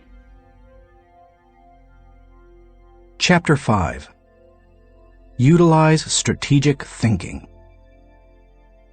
Most people spend more time planning their summer vacation than planning their lives. Source unknown.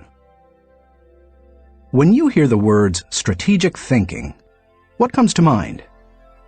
Do visions of business plans dance in your head? Do you conjure up marketing plans, the kind that can turn a company around?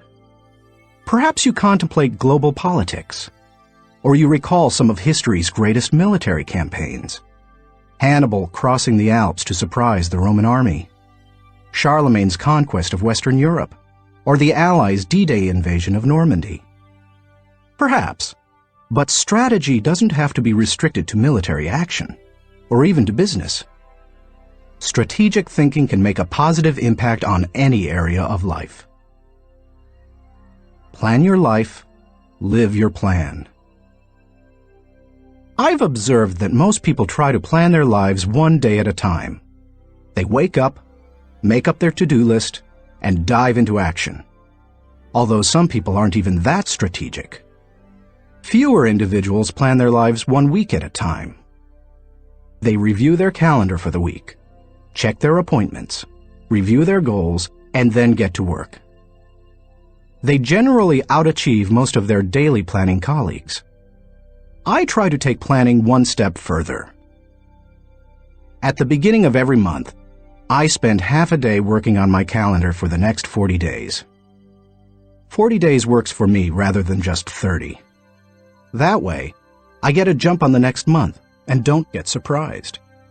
I begin by reviewing my travel schedule and planning activities with my family.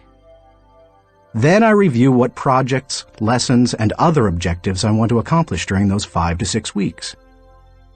Then I start blocking out days and times for thinking, writing, working, meeting with people, etc. I set times to do fun things, such as seeing a show, watching a ball game, or playing golf. I also set aside small blocks of time to compensate for the unexpected. By the time I'm done, I can tell you nearly everything I'll be doing almost hour by hour during the coming weeks. This strategy is one of the reasons I have been able to accomplish much. Why you should release the power of strategic thinking. Strategic thinking helps me to plan, to become more efficient, to maximize my strengths, and to find the most direct path toward achieving any objective. The benefits of strategic thinking are numerous. Here are a few of the reasons you should adopt it as one of your thinking tools. 1. Strategic thinking simplifies the difficult.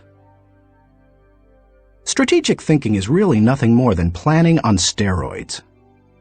Spanish novelist Miguel de Cervantes said, "The man who is prepared has his battle half fought."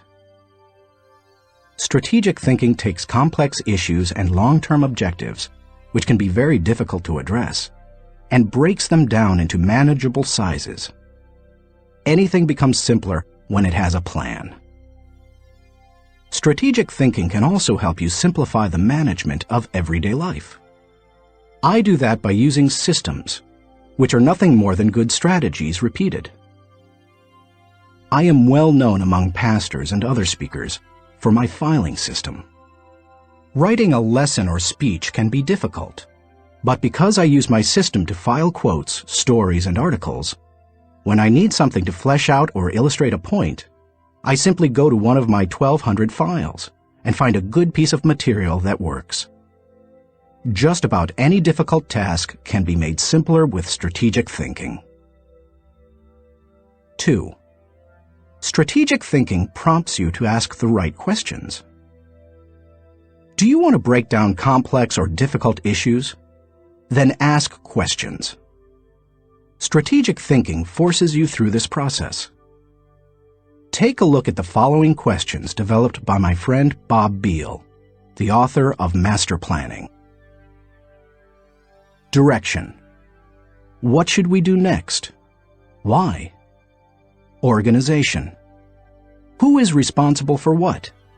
Who is responsible for whom? Do we have the right people in the right places? Cash. What is our projected income, expense, net? Can we afford it? How can we afford it? Tracking. Are we on target? Overall evaluation. Are we achieving the quality we expect and demand of ourselves? Refinement. How can we be more effective and more efficient, move toward the ideal? These may not be the only questions you need to ask to begin formulating a strategic plan, but they are certainly a good start. 3. Strategic thinking prompts customization. General George S. Patton observed, "Successful generals make plans to fit circumstances, but do not try to create circumstances to fit plans." All good strategic thinkers are precise in their thinking. They try to match the strategy to the problem, because strategy isn't a one-size-fits-all proposition. Sloppy or generalized thinking is an enemy of achievement. The intention to customize in strategic thinking forces a person to go beyond vague ideas and engage in specific ways to go after a task or problem. It sharpens the mind. 4. Strategic thinking prepares you today for an uncertain tomorrow. Strategic thinking is the bridge that links where you are to where you want to be. It gives direction and credibility today and increases your potential for success tomorrow. It is, as Mary Webb suggests, like saddling your dreams before you ride them. 5. Strategic thinking reduces the margin of error. Anytime you shoot from the hip or go into a totally reactive mode, you increase your margin for error. It's like a golfer stepping up to a golf ball and hitting it before lining up the shot. Misaligning a shot by just a few degrees can send the ball 100 yards off target. Strategic thinking, however, greatly reduces that margin for error. It lines up your actions with your objectives, just as lining up a shot in golf helps you to put the ball closer to the pin. The better aligned you are with your target, the better the odds that you will be going in the right direction. 6. Strategic thinking gives you influence with others. One executive confided in another, "Our company has a short-range plan and a long-range plan. Our short-range plan is to stay afloat long enough to make it to our long-range plan." That's hardly a strategy, yet that's the position where some business leaders put themselves. There's more than one problem with neglecting strategic thinking in that way. Not only does it fail to build the business, but it also loses the respect of everyone involved with the business. The one with the plan is the one with the power. It doesn't matter in what kind of activity you're involved. Employees want to follow the business leader with a good business plan. Volunteers want to join the pastor with a good ministry plan. Children want to be with the adult who has the well-thought-out vacation plan. If you practice strategic thinking, others will listen to you, and they will want to follow you. If you possess a position of leadership in an organization, strategic thinking is essential. How to release the power of strategic thinking. To become a better strategic thinker, able to formulate and implement plans that will achieve the desired objective, take the following guidelines to heart. 1. Break down the issue. The first step in strategic thinking is to break down an issue into smaller, more manageable parts, so that you can focus on them more effectively. How you do it is not as important as just doing it. You might break an issue down by function. That's what automotive innovator Henry Ford did when he created the assembly line. And that's why he said, "Nothing is particularly hard if you divide it into small jobs." How you break down an issue is up to you, whether it's by function, timetable, responsibility, purpose, or some other method. The point is that you need to break it down. Only one person in a million can juggle the whole thing in his head and think strategically to create solid, viable plans. 2. Ask why before how. When most people begin using strategic thinking to solve a problem or plan a way to meet an objective, they often make the mistake of jumping the gun and trying immediately to figure out how to accomplish it. Instead of asking how, they should first ask why. If you jump right into problem-solving mode, how are you going to know all the issues?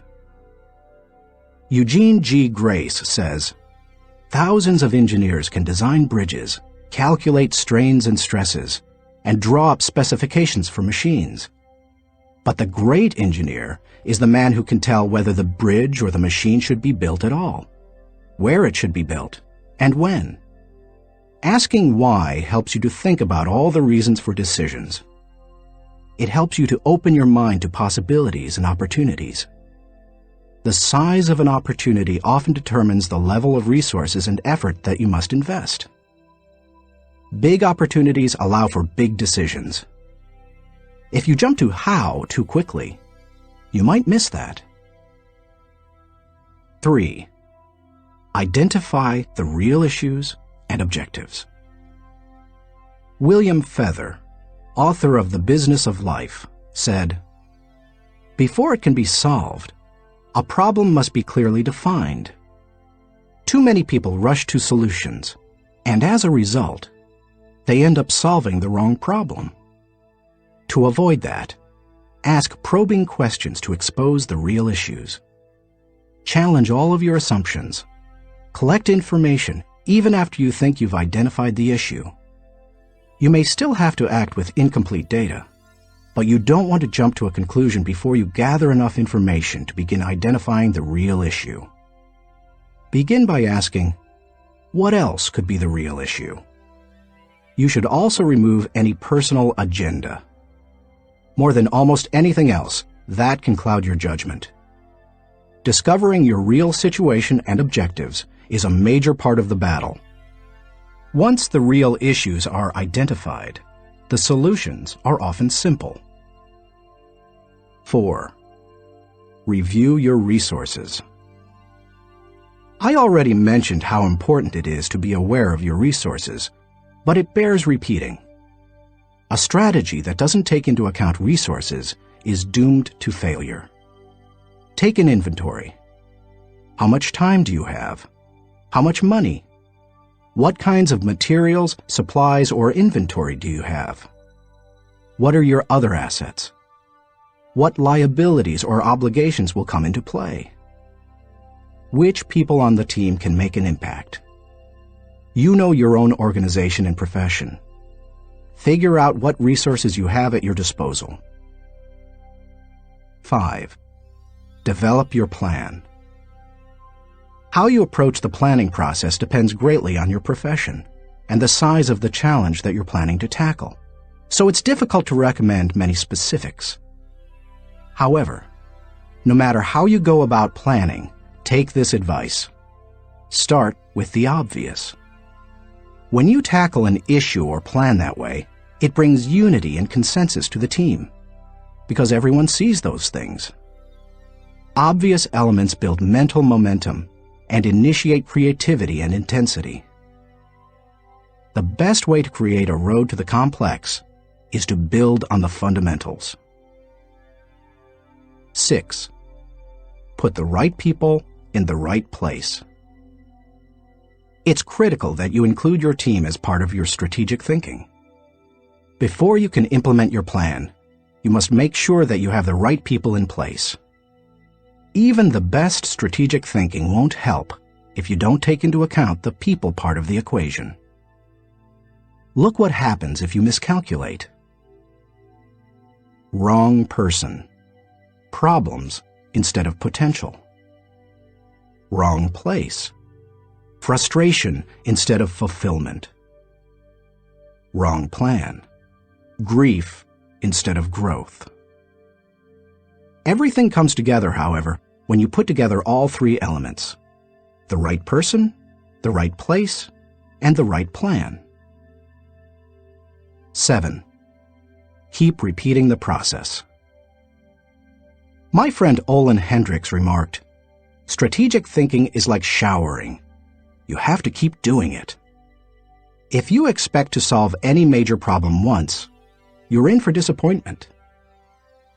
Little things such as filing or shopping systematically can be won easily through systems and personal discipline. But major issues need major strategic thinking time.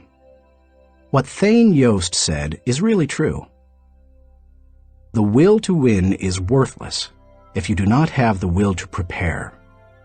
If you want to be an effective strategic thinker, then you need to become a continuous strategic thinker. As I was working on this chapter, I came across an article in my local paper on the celebration of the Jewish Passover and how millions of American Jews read the order of service for their Seder, or Passover meal, from a small booklet produced by Maxwell House Coffee. For more than 70 years, the coffee company has produced the booklet, called a Haggadah, and during those years, it has distributed more than 40 million copies of it.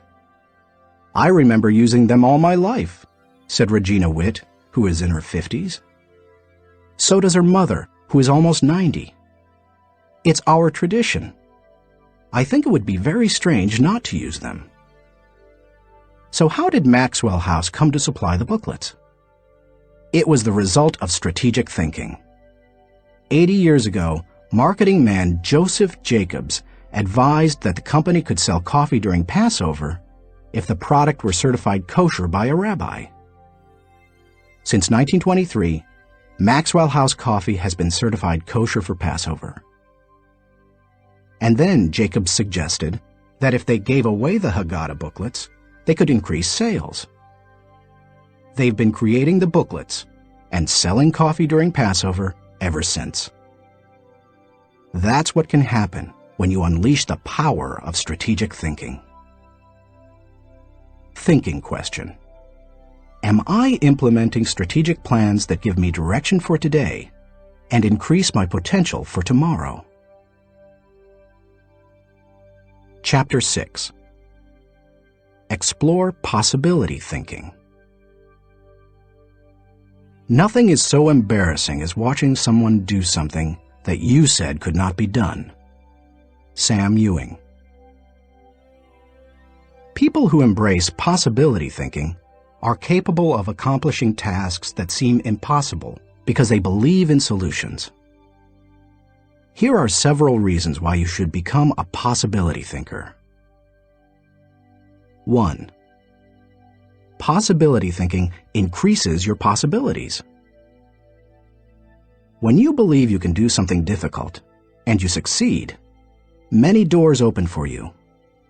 When George Lucas succeeded in making Star Wars, despite those who said the special effects he wanted hadn't ever been done, and couldn't be done, many other possibilities opened up to him. Industrial Light and Magic, the company he created to produce those impossible special effects, became a source of revenue to help underwrite his other projects. He was able to produce merchandising tie-ins to his movies, thus bringing in another revenue stream to fund his movie making. But his confidence in doing the difficult has also made a huge impact on other movie makers and a whole new generation of moviegoers. Popular culture writer Chris Salewich asserts, at first, directly through his own work, and then via the unparalleled influence of ILM, Industrial Light and Magic, George Lucas has dictated for 2 decades the essential broad notion of what is cinema. If you open yourself up to possibility thinking, you open yourself up to many other possibilities. 2. Possibility thinking draws opportunities and people to you. The case of George Lucas helps you to see how being a possibility thinker can create new opportunities and attract people. People who think big attract big people to them. If you want to achieve big things, you need to become a possibility thinker. 3. Possibility thinking increases others' possibilities. Big thinkers who make things happen also create possibilities for others. That happens in part because it's contagious. You can't help but become more confident and think bigger when you're around possibility thinkers. 4. Possibility thinking allows you to dream big dreams. No matter what your profession, possibility thinking can help you to broaden your horizons and dream bigger dreams. Professor David J. Schwartz believes big thinkers are specialists in creating positive, forward-looking, optimistic pictures in their own minds and in the minds of others. If you embrace possibility thinking, your dreams will go from molehill to mountain size. And because you believe in possibilities, you put yourself in position to achieve them. 5. Possibility thinking makes it possible to rise above average. During the 1970s, when oil prices went through the roof, automobile makers were ordered to make their cars more fuel efficient. One manufacturer asked a group of senior engineers to drastically reduce the weight of cars they were designing. They worked on the problem and searched for solutions, but they finally concluded that making lighter cars couldn't be done, would be too expensive, and would present too many safety concerns. They couldn't get out of the rut of their average thinking. What was the automaker's solution? They gave the problem to a group of less experienced engineers. The new group found ways to reduce the weight of the company's automobiles by hundreds of pounds. Because they thought that solving the problem was possible, it was. Every time you remove the label of impossible from a task, you raise your potential from average to off the charts. 6. Possibility thinking gives you energy. A direct correlation exists between possibility thinking and the level of a person's energy. Who gets energized by the prospect of losing? If you know something can't succeed, how much time and energy are you willing to give it? Nobody goes looking for a lost cause. You invest yourself in what you believe can succeed. When you embrace possibility thinking, you believe in what you're doing, and that gives you energy. 7. Possibility thinking keeps you from giving up. Above all, possibility thinkers believe they can succeed. Dennis Waitley, author of The Psychology of Winning, says, "The winners in life think constantly in terms of I can, I will, and I am. Losers, on the other hand, concentrate their waking thoughts on what they should have done, or what they don't do. If you believe you can't do something, then it doesn't matter how hard you try, because you've already lost. If you believe you can do something, you have already won much of the battle." One of the people who showed himself to be a great possibility thinker in 2001 was New York Mayor Rudy Giuliani. In the hours following the World Trade Center tragedy, Giuliani not only led the city through the chaos of the disaster, but he instilled confidence in everyone he touched. Afterward, he gave some insight and perspective on his experience. "I was so proud of the people I saw on the street. No chaos, but they were frightened and confused. And it seemed to me that they needed to hear from my heart where I thought we were going. I was trying to think, where can I go for some comparison to this, some lessons about how to handle it? So I started thinking about Churchill, started thinking that we're going to have to rebuild the spirit of the city. And what better example than Churchill and the people of London during the Blitz in 1940, who had to keep up their spirit during this sustained bombing. It was a comforting thought." 16 hours after the plane struck the buildings in New York City, when Giuliani finally returned at 2:30 a.m. to his apartment for a rest, instead of sleeping, he read the World War II chapters of Churchill, a biography, by Roy Jenkins. He learned how Winston Churchill helped his people to see the possibilities and kept his people going. Inspired, Giuliani did the same for his own people 6 decades later. How to feel the energy of possibility thinking. If you are a naturally positive person who already embraces possibility thinking, then you're already tracking with me. However, some people, rather than being optimistic, are naturally negative or cynical. They believe that possibility thinkers are naive or foolish. If your thinking runs toward pessimism, let me ask you a question. How many highly successful people do you know who are continually negative? How many impossibility thinkers are you acquainted with who achieve big things? None. People with an "it can't be done" mindset have two choices. They can expect the worst and continually experience it, or they can change their thinking. That's what George Lucas did. Believe it or not, even though he is a possibility thinker, he is not a naturally positive person. He says, "I'm very cynical, and as a result, I think the defense I have against it is to be optimistic." In other words, he chooses to think positively. He sums it up this way. As corny as it sounds, the power of positive thinking goes a long way. So determination and positive thinking combined with talent, combined with knowing your craft, that may sound like a naive point of view, but at the same time, it's worked for me, and it's worked for all my friends. So I have come to believe it. If you want possibility thinking to work for you, then begin by following these suggestions. 1. Stop focusing on the impossibilities.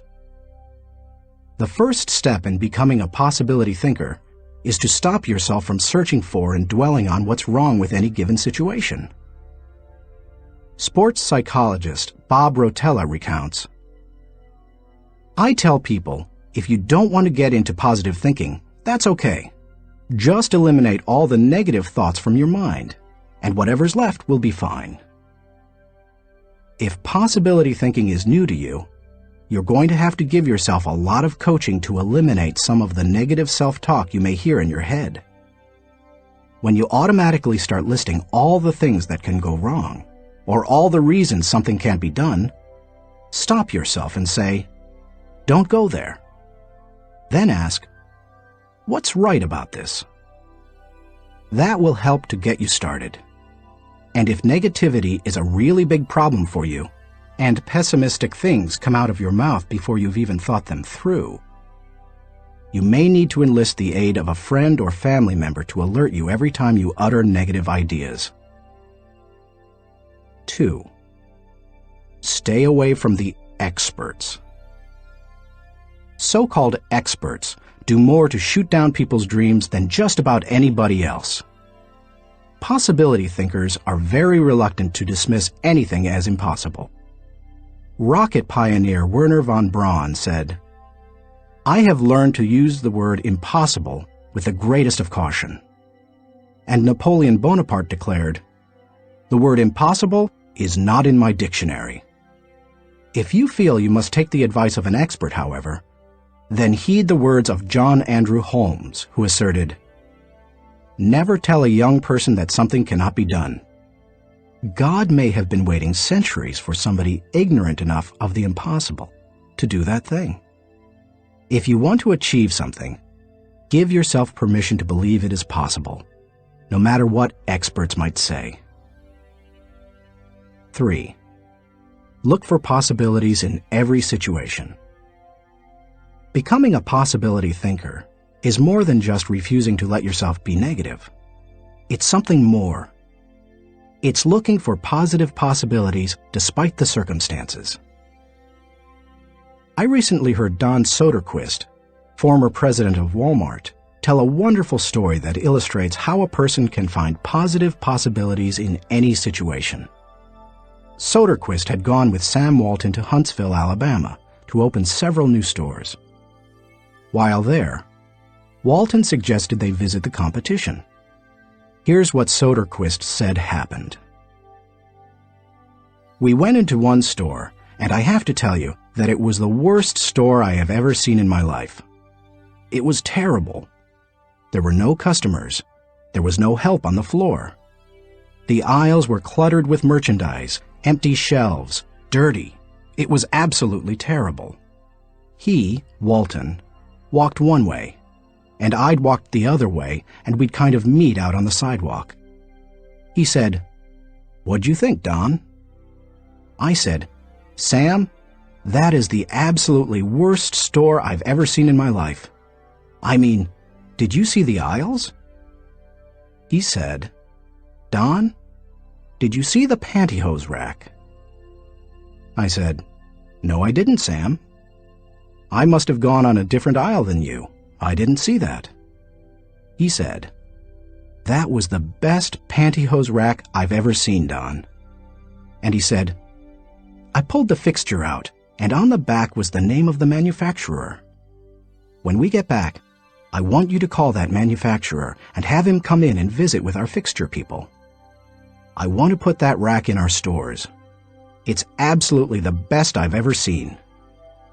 And he said next, "Did you see the ethnic cosmetics?" I said, "Sam, that must have been right next to the pantyhose rack, because I absolutely missed that." He said, "Don, do you realize that in our stores we have 4 feet of ethnic cosmetics? These people had 12 feet of it. We are absolutely missing the boat. I wrote down the distributor of some of those products. When we get back, I want you to get a hold of our cosmetic buyer and get these people in. We absolutely need to expand our ethnic cosmetics." Now, Sam Walton didn't hit me on the head and say, "Don, now what lesson did you learn from this?" He had already hit me on the head by looking for the good, looking how to improve, striving for excellence. It's so easy to go and look at what other people do badly. But one of the leadership characteristics of vision that he showed me, and I'll never forget it, is look for the good in what other people are doing and apply it. It doesn't take a genius IQ or 20 years of experience to find the possibility in every situation. All it takes is the right attitude, and anybody can cultivate that. 4. Dream one size bigger. One of the best ways to cultivate a possibility mindset is to prompt yourself to dream one size bigger than you normally do. Let's face it, most people dream too small. They don't think big enough. Henry Curtis advises, "Make your plans as fantastic as you like, because 25 years from now, they will seem mediocre. Make your plans 10 times as great as you first planned, and 25 years from now, you will wonder why you did not make them 50 times as great." If you push yourself to dream more expansively, to imagine your organization one size bigger, to make your goals at least a step beyond what makes you comfortable, you will be forced to grow. And it will set you up to believe in greater possibilities. 5. Question the status quo. Most people want their lives to keep improving, yet they value peace and stability at the same time. People often forget that you can't improve and still stay the same. Growth means change. Change requires challenging the status quo. If you want greater possibilities, you can't settle for what you have now. When you become a possibility thinker, you will face many people who will want you to give up your dreams and embrace the status quo. Achievers refuse to accept the status quo. As you begin to explore greater possibilities for yourself, your organization, or your family, and others challenge you for it, take comfort in knowing that right now as you read this, other possibility thinkers across the country and around the world are thinking about curing cancer, developing new energy sources, feeding hungry people, and improving quality of life. They are challenging the status quo against the odds, and you should too. 6. Find inspiration from great achievers. You can learn a lot about possibility thinking by studying great achievers. I mentioned George Lucas in this chapter. Perhaps he doesn't appeal to you, or you don't like the movie industry. Personally, I'm not a big science fiction fan, but I admire Lucas as a thinker, creative visionary, and business person. Find some achievers you admire and study them. Look for people with the attitude of Robert F. Kennedy, who popularized George Bernard Shaw's stirring statement. Some men see things as they are and say, "Why?" I dream of things that never were and say, "Why not?" I know possibility thinking isn't in style with many people. So call it what you like. The will to succeed, belief in yourself, confidence in your ability, faith. It's really true. People who believe that they can't, don't. But if you believe you can, you can. That's the power of possibility thinking. Thinking question. Am I unleashing the enthusiasm of possibility thinking to find solutions for even seemingly impossible situations? Chapter 7. Learn from reflective thinking. To doubt everything, or to believe everything, are two equally convenient solutions. Both dispense with the necessity of reflection. Jules-Henri Poincaré. The pace of our society does not encourage reflective thinking. Most people would rather act than think. Now, don't get me wrong. I'm a person of action. I have very high energy, and I like to see things accomplished. But I'm also a reflective thinker. Reflective thinking is like the crock pot of the mind. It encourages your thoughts to simmer until they're done. As I go through this process, my goal is to reflect so that I might learn from my successes and mistakes, discover what I should try to repeat, and determine what I should change. It is always a valuable exercise. By mentally visiting past situations, you can think with greater understanding. 1. Reflective thinking gives you true perspective. When our children were young and still lived at home, we used to take them on wonderful vacations every year. When we got home, they always knew that I was going to ask them two questions. What did you like best, and what did you learn? It didn't matter whether we went to Walt Disney World or Washington, D.C. I always asked those questions. Why? Because I wanted them to reflect on their experiences. Children don't naturally grasp the value or cost of an experience unless prompted. They take things for granted. I wanted my children to appreciate our trips and to learn from them. When you reflect, you are able to put an experience into perspective. You are able to evaluate its timing, and you are able to gain a new appreciation for things that before went unnoticed. Most people are able to recognize the sacrifices of their parents or other people only when they become parents themselves. That's the kind of perspective that comes with reflection. 2. Reflective thinking gives emotional integrity to your thought life. Few people have good perspective in the heat of an emotional moment. Most individuals who enjoy the thrill of an experience try to go back and recapture it without first trying to evaluate it. It's one of the reasons our culture produces so many thrill seekers. Likewise, those who survive a traumatic experience usually avoid similar situations at all costs, which sometimes ties them into emotional knots. Reflective thinking enables you to distance yourself from the intense emotions of particularly good or bad experiences and see them with fresh eyes. You can see the thrills of the past in the light of emotional maturity and examine tragedies in the light of truth and logic. That process can help a person to stop carrying around a bunch of negative emotional baggage. President George Washington observed, "We ought not to look back unless it is to derive useful lessons from past errors and for the purpose of profiting by dearly bought experience. Any feeling that can stand up to the light of truth and can be sustained over time has emotional integrity and is therefore worthy of your mind and heart." 3. Reflective thinking increases your confidence in decision-making. Have you ever made a snap judgment and later wondered if you did the right thing? Everybody has.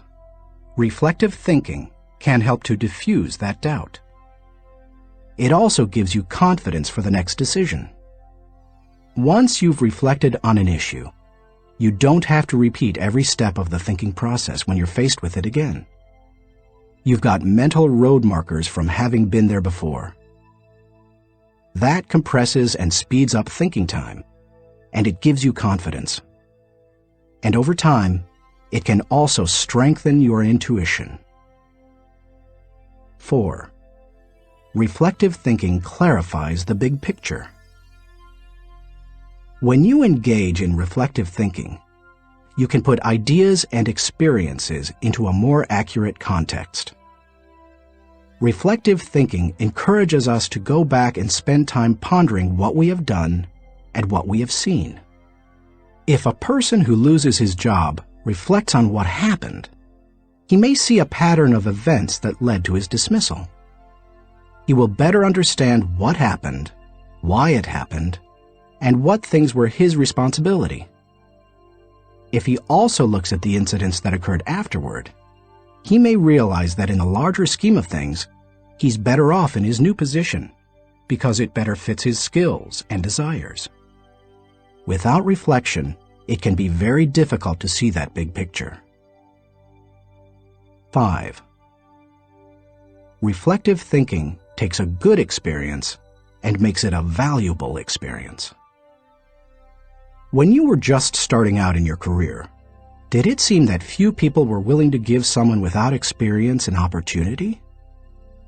At the same time, could you see people who had been on their jobs 20 years who yet did their work poorly? If so, that probably frustrated you. Playwright William Shakespeare wrote, "Experience is a jewel, and it had need be so, for it is often purchased at an infinite rate." Yet experience alone does not add value to a life. It's not necessarily experience that is valuable. It's the insight people gain because of their experience. Reflective thinking turns experience into insight. Mark Twain said, "We should be careful to get out of an experience all the wisdom that is in it. Not like the cat that sits down on a hot stove lid. She will never sit down on a hot stove lid again, and that is well. But also, she will never sit down on a cold one anymore." An experience becomes valuable when it informs or equips us to meet new experiences. Reflective thinking helps to do that. How to embrace the lessons of reflective thinking. If you are like most people in our culture today, you probably do very little reflective thinking. If that's the case, it may be holding you back more than you think. Take to heart the following suggestions to increase your ability to think reflectively. 1. Set aside time for reflection. Greek philosopher Socrates observed, "The unexamined life is not worth living." For most people, however, reflection and self-examination doesn't come naturally. It can be a fairly uncomfortable activity for a variety of reasons. They have a hard time staying focused. They find the process dull, or they don't like spending a lot of time thinking about emotionally difficult issues. But if you don't carve out the time for it, you are unlikely to do any reflective thinking. 2. Remove yourself from distractions. As much as any other kind of thinking, reflection requires solitude.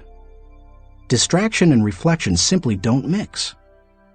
It's not the kind of thing you can do well near a television, in a cubicle, while the phone is ringing, or with children in the same room.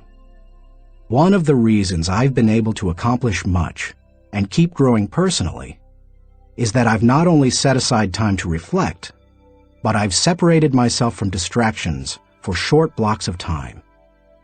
30 minutes in the spa, an hour outside on a rock in my backyard, or a few hours in a comfortable chair in my office.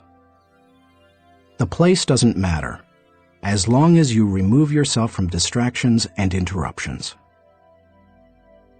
3. Regularly review your calendar or journal.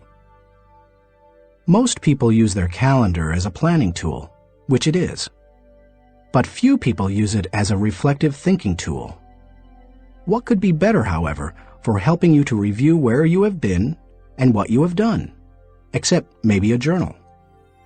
I'm not a journaler in the regular sense.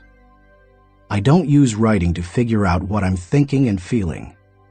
Instead, I figure out what I'm thinking and feeling, and then I write down significant thoughts and action points. I file the thoughts so that I can quickly put my hands on them again. I immediately execute the action points or delegate them to someone else. Calendars and journals remind you of how you've spent your time, show you whether your activities match your priorities, and help you see whether you are making progress. They also offer you an opportunity to recall activities that you might not have had the time to reflect on previously. Some of the most valuable thoughts you've ever had may have been lost because you didn't give yourself the reflection time you needed. 4. Ask the right questions. The value you receive from reflecting will depend on the kinds of questions you ask yourself. The better the questions, the more gold you will mine from your thinking. When I reflect, I think in terms of my values, relationships, and experiences. Here are some sample questions. Personal growth. What have I learned today that will help me grow? How can I apply it to my life? When should I apply it? Adding value. To whom did I add value today? How do I know I added value to that person? Can I follow up and compound the positive benefit he or she received? Leadership. Did I lead by example today? Did I lift my people and organization to a higher level? What did I do, and how did I do it? Personal faith. Did I represent God well today? Did I practice the golden rule? Have I walked the second mile with someone? Marriage and family. Did I communicate love to my family today? How did I show that love? Did they feel it? Did they return it? Inner circle. Have I spent enough time with my key players? What can I do to help them be more successful? In what areas can I mentor them? Discoveries. What did I encounter today to which I need to give more thinking time? Are there lessons to be learned? Are there things to be done? How you organize your reflection time is up to you. You may want to adapt my pattern to your own values. Or you can try a system that my friend Dick Biggs uses. He creates 3 columns on a sheet of paper. Year, turning point, impact. This system is good for reflecting on the bigger picture. Dick used it to see patterns in his life, such as when he moved to Atlanta and was encouraged by a new teacher to write. You could just as easily write event, significance, and action point on a page to help you benefit from reflective thinking. The main thing is to create questions that work for you and write down any significant thoughts that come to you during the reflection time. 5. Cement your learning through action. Writing down the good thoughts that come out of your reflective thinking has value. But nothing helps you to grow like putting your thoughts into action. To do that, you must be intentional. When you read a good book, for example, there are always good thoughts, quotes, or lessons that you can take away from it and use yourself. I always mark the takeaways in a book and then reread them when I'm done with the book. When I listen to a message, I record the takeaways so that I can file them for future use. When I go to a seminar, I take good notes, and I use a system of symbols to cue me to do certain things. An arrow pointing to the right means to look at this material again. An asterisk next to the marked section means to file it according to the subject noted. An open bracket means that I want to use what's marked in a lecture or book. An arrow pointing up means this idea will take off if I work at it. When most people go to a conference or seminar, they enjoy the experience, listen to the speakers, and sometimes even take notes. But nothing happens after they go home. They like many of the concepts they hear, but when they close their notebooks, they don't think about them again. When that happens, they receive little more than a temporary surge of motivation. When you go to a conference, revisit what you heard, reflect on it, and then put it into action, it can change your life. Ultimately, reflective thinking has three main values. It gives me perspective within context. It allows me to continually connect with my journey. And it provides counsel and direction concerning my future. It is an invaluable tool to my personal growth. Few things in life can help me learn and improve the way reflective thinking can. Thinking question. Am I regularly revisiting the past to gain a true perspective and think with understanding? Chapter 8. Question popular thinking. I'm not an answering machine. I'm a questioning machine. If we have all the answers, how come we're in such a mess? Douglas Cardinal. Economist John Maynard Keynes, whose ideas profoundly influenced economic theory and practices in the 20th century, asserted, "The difficulty lies not so much in developing new ideas as in escaping from the old ones." Going against popular thinking can be difficult, whether you're a business person bucking company tradition, a pastor introducing new types of music to his church, a new mother rejecting old wives' tales handed down from her parents, or a teenager ignoring currently popular styles. Many of the ideas in this book go against popular thinking. If you value popularity over good thinking, then you will severely limit your potential to learn the types of thinking encouraged by this book. Popular thinking is too average to understand the value of good thinking, too inflexible to realize the impact of changed thinking, too lazy to master the process of intentional thinking, too small to see the wisdom of big-picture thinking, too satisfied to unleash the potential of focused thinking, too traditional to discover the joy of creative thinking, too naive to recognize the importance of realistic thinking, too undisciplined to release the power of strategic thinking, too limiting to feel the energy of possibility thinking, too trendy to embrace the lessons of reflective thinking, too shallow to question the acceptance of popular thinking, too proud to encourage the participation of shared thinking, too self-absorbed to experience the satisfaction of unselfish thinking, and too uncommitted to enjoy the return of bottom-line thinking. If you want to become a good thinker, then start preparing yourself for the possibility of becoming unpopular. Why you should question the acceptance of popular thinking. I've given you some broad reasons for questioning the acceptance of popular thinking. Now, allow me to be more specific. 1. Popular thinking sometimes means not thinking. My friend Kevin Myers sums up the idea of popular thinking by saying, "The problem with popular thinking is that it doesn't require you to think at all. Good thinking is hard work. If it were easy, everybody would be a good thinker.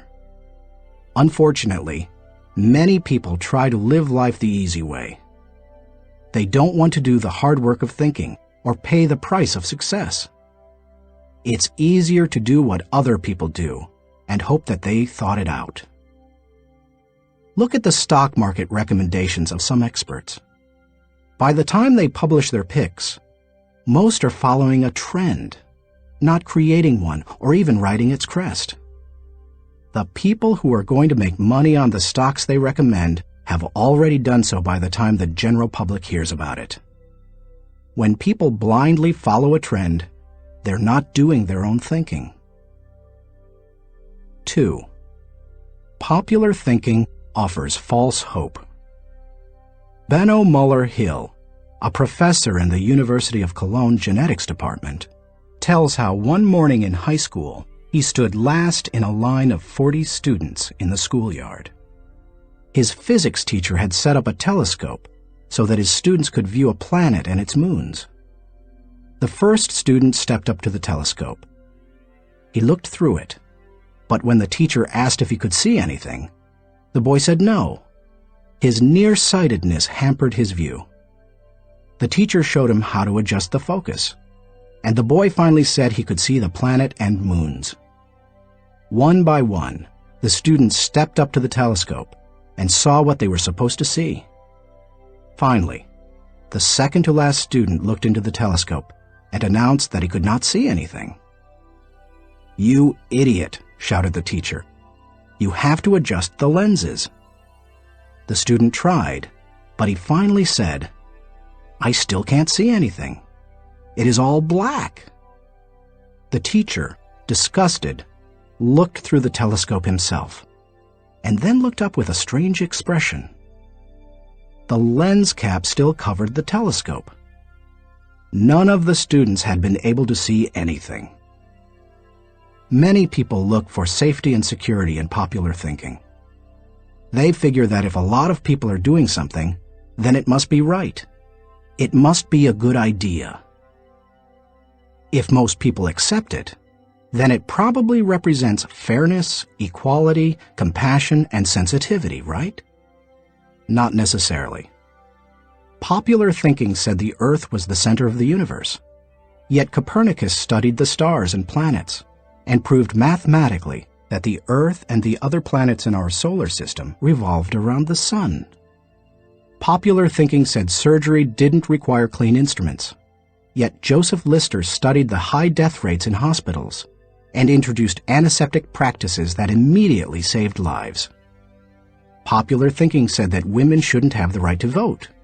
Yet people like Emmeline Pankhurst and Susan B. Anthony fought for and won that right. Popular thinking put the Nazis into power in Germany. Yet Hitler's regime murdered millions and nearly destroyed Europe. We must always remember there is a huge difference between acceptance and intelligence. People may say that there's safety in numbers, but that's not always true. Sometimes it's painfully obvious that popular thinking isn't good and right. Other times, it's less evident. For example, consider the staggering number of people in the United States who have run up large amounts of debt on their credit cards. Anyone who is financially astute will tell you that's a bad idea. Yet millions follow right along with the popular thinking of buy now, pay later. And so they pay and pay and pay.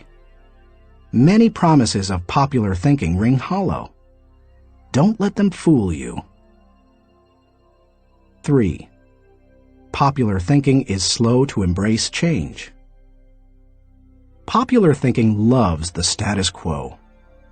It puts its confidence in the idea of the moment and holds on to it with all its might. As a result, It resists change and dampens innovation. Donald M. Nelson, former president of the Society of Independent Motion Picture Producers, criticized popular thinking when he asserted, "We must discard the idea that past routine, past ways of doing things are probably the best ways.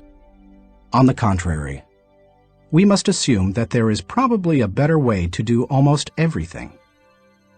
We must stop assuming that a thing which never has been done before probably cannot be done at all."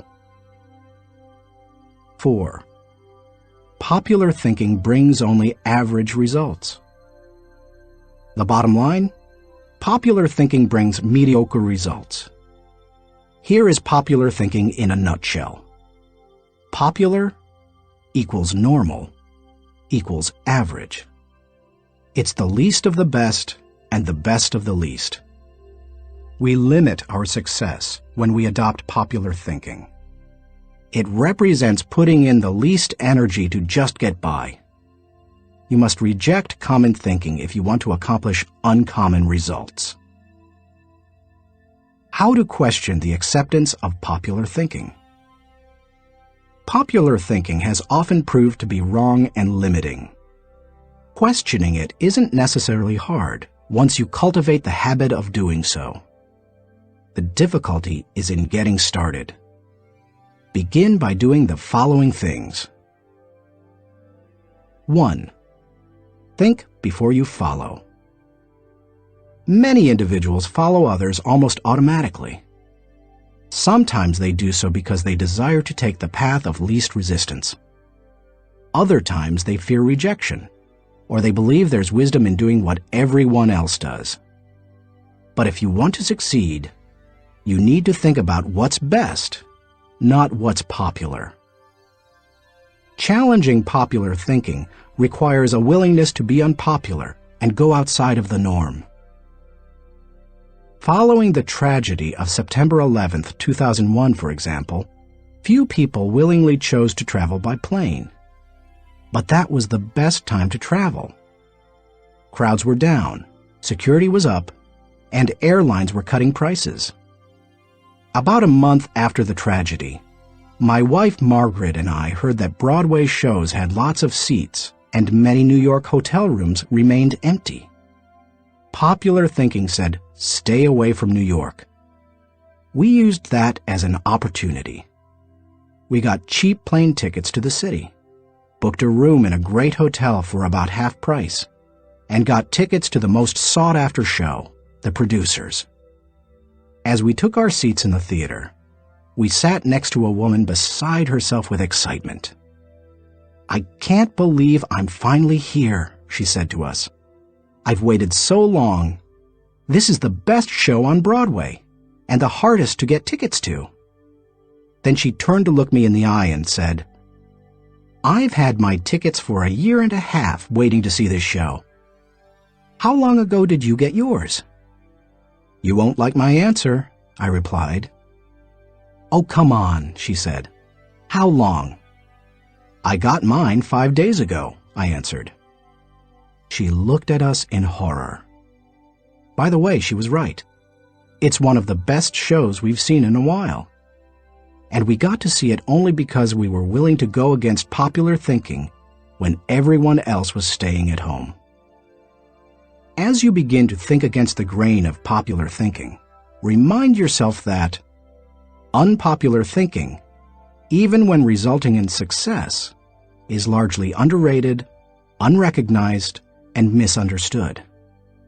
Unpopular thinking contains the seeds of vision and opportunity. Unpopular thinking is required for all progress.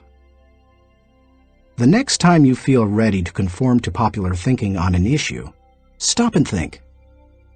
You may not want to create change for its own sake, but you certainly don't want to blindly follow just because you haven't thought about what's best. 2. Appreciate thinking different from your own. One of the ways to embrace innovation and change is to learn to appreciate how others think. To do that, you must continually expose yourself to people different from yourself. My brother, Larry Maxwell, a good businessman and an innovative thinker, continually challenges popular thinking by thinking differently. He says, most of our people in sales and middle management come from businesses with products and services different from ours. That constantly exposes us to new ways of thinking.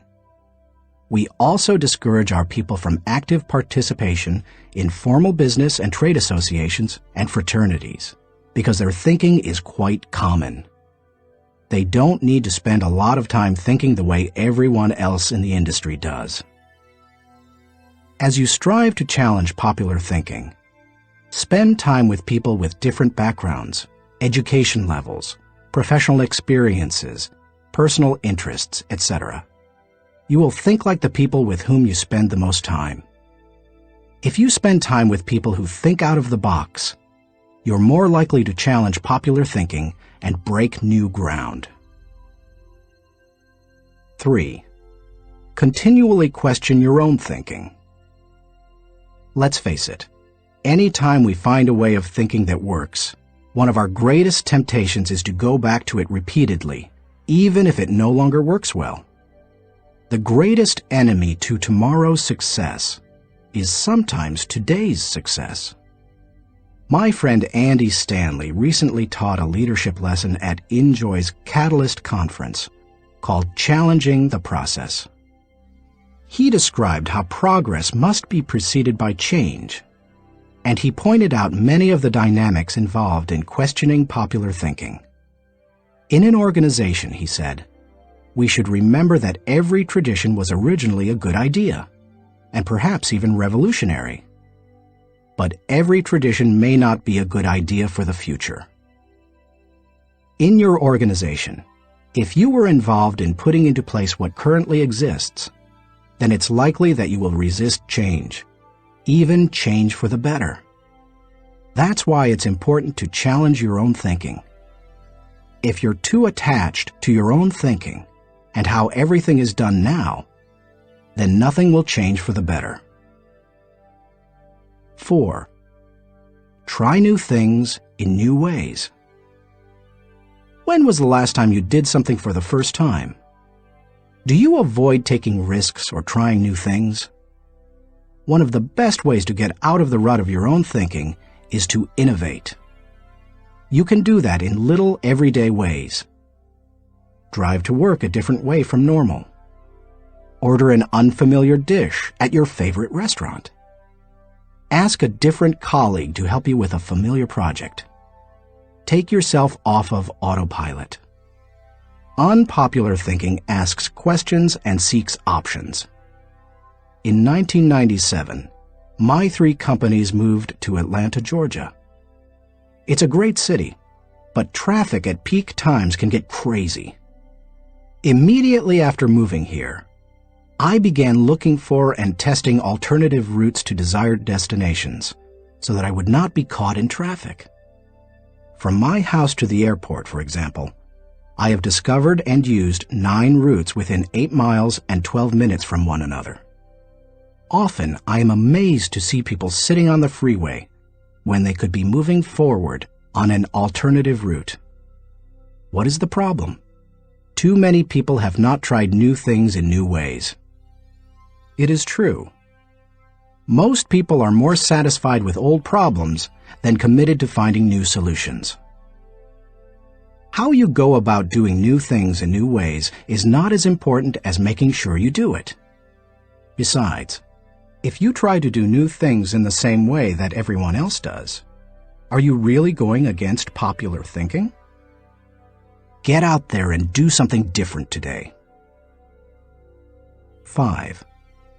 Get used to being uncomfortable. When it comes right down to it, popular thinking is comfortable. It's like an old recliner adjusted to all the owner's idiosyncrasies. The problem with most old recliners is that no one has looked at them lately. If so, they'd agree that it's time to get a new one. If you want to reject popular thinking in order to embrace achievement, you'll have to get used to being uncomfortable. If you embrace unpopular thinking, and make decisions based on what works best and what is right, rather than what is commonly accepted, know this: in your early years, you won't be as wrong as people think you are. In your later years, you won't be as right as people think you are. And all through the years, you will be better than you thought you could be. Thinking question: am I consciously rejecting the limitations of common thinking in order to accomplish uncommon results? Chapter 9. Benefit from shared thinking. None of us is as smart as all of us. Ken Blanchard. Good thinkers, especially those who are also good leaders, understand the power of shared thinking.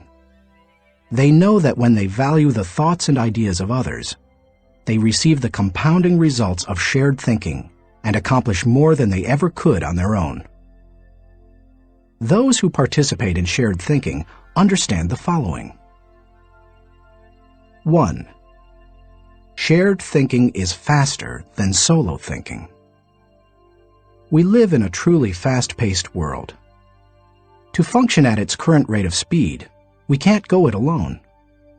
I think the generation of young men and women just entering the workforce sense that very strongly. Perhaps that is why they value community so highly, and are more likely to work for a company they like than one that pays them well. Working with others is like giving yourself a shortcut. If you want to learn a new skill quickly, how do you do it? Do you go off by yourself and figure it out? Or do you get someone to show you how? You can always learn more quickly from someone with experience, whether you're trying to learn how to use a new software package, develop your golf swing, or cook a new dish. 2. Shared thinking is more innovative than solo thinking. We tend to think of great thinkers and innovators as soloists. But the truth is that the greatest innovative thinking doesn't occur in a vacuum. Innovation results from collaboration. Albert Einstein once remarked, "Many times a day, I realize how much my own outer and inner life is built upon the labors of my fellow men, both living and dead, and how earnestly I must exert myself in order to give in return as much as I have received."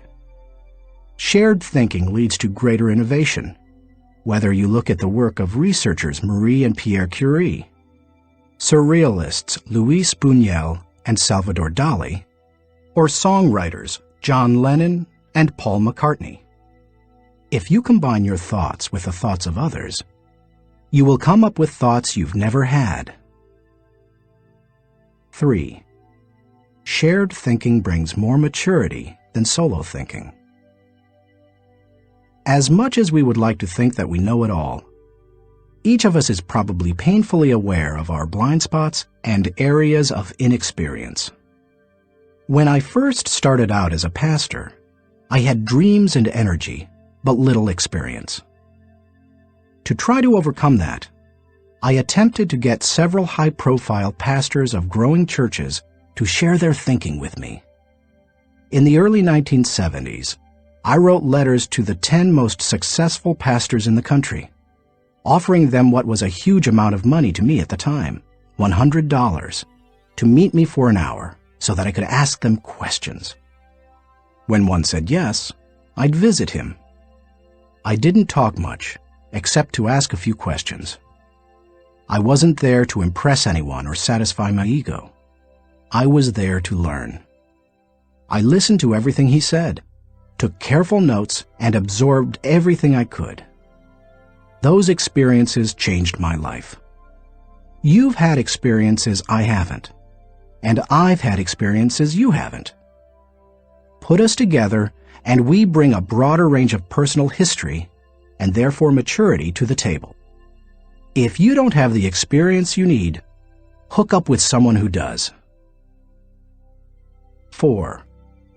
Shared thinking is stronger than solo thinking. Philosopher-poet Johann Wolfgang von Goethe said, To accept good advice is but to increase one's own ability. Two heads are better than one when they are thinking in the same direction. It's like harnessing two horses to pull a wagon. They are stronger pulling together than either is individually. But did you know that when they pull together, they can move more weight than the sum of what they can move individually? A synergy comes from working together. That same kind of energy comes into play when people think together. 5. Shared thinking returns greater value than solo thinking. Because shared thinking is stronger than solo thinking, it's obvious that it yields a higher return. That happens because of the compounding action of shared thinking. But it also offers other benefits. The personal return you receive from shared thinking and experiences can be great. Clarence Francis sums up the benefits in the following observation. I sincerely believe that the word relationships is the key to the prospect of a decent world. It seems abundantly clear that every problem you will have, in your family, in your work, in our nation, or in this world, is essentially a matter of relationships, of interdependence. 6. Shared thinking is the only way to have great thinking. I believe that every great idea begins with 3 or 4 good ideas. And most good ideas come from shared thinking. Playwright Ben Jonson said, "He that is taught only by himself has a fool for a master." When I was in school, teachers put the emphasis on being right and on doing better than the other students, rarely on working together to come up with good answers. Yet all the answers improve when they make the best use of everyone's thinking. If we each have one thought, and together we have 2 thoughts, then we always have the potential for a great thought.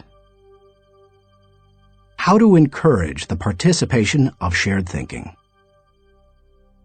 Some people naturally participate in shared thinking. Anytime they see a problem, they think, "Who do I know who can help with this?" Leaders tend to be that way. So do extroverts. However, you don't have to be either of those to benefit from shared thinking. Use the following steps to help you improve your ability to harness shared thinking. 1.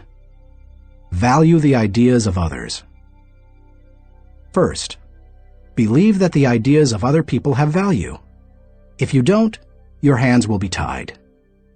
How do you know if you truly want input from others? Ask yourself these questions. Am I emotionally secure? People who lack confidence and worry about their status, position, or power tend to reject the ideas of others, protect their turf, and keep people at bay. It takes a secure person to consider others' ideas. Years ago, an emotionally insecure person took a key position on my board of directors. After a couple of meetings, it became obvious to the other board members that this individual would not positively contribute to the organization.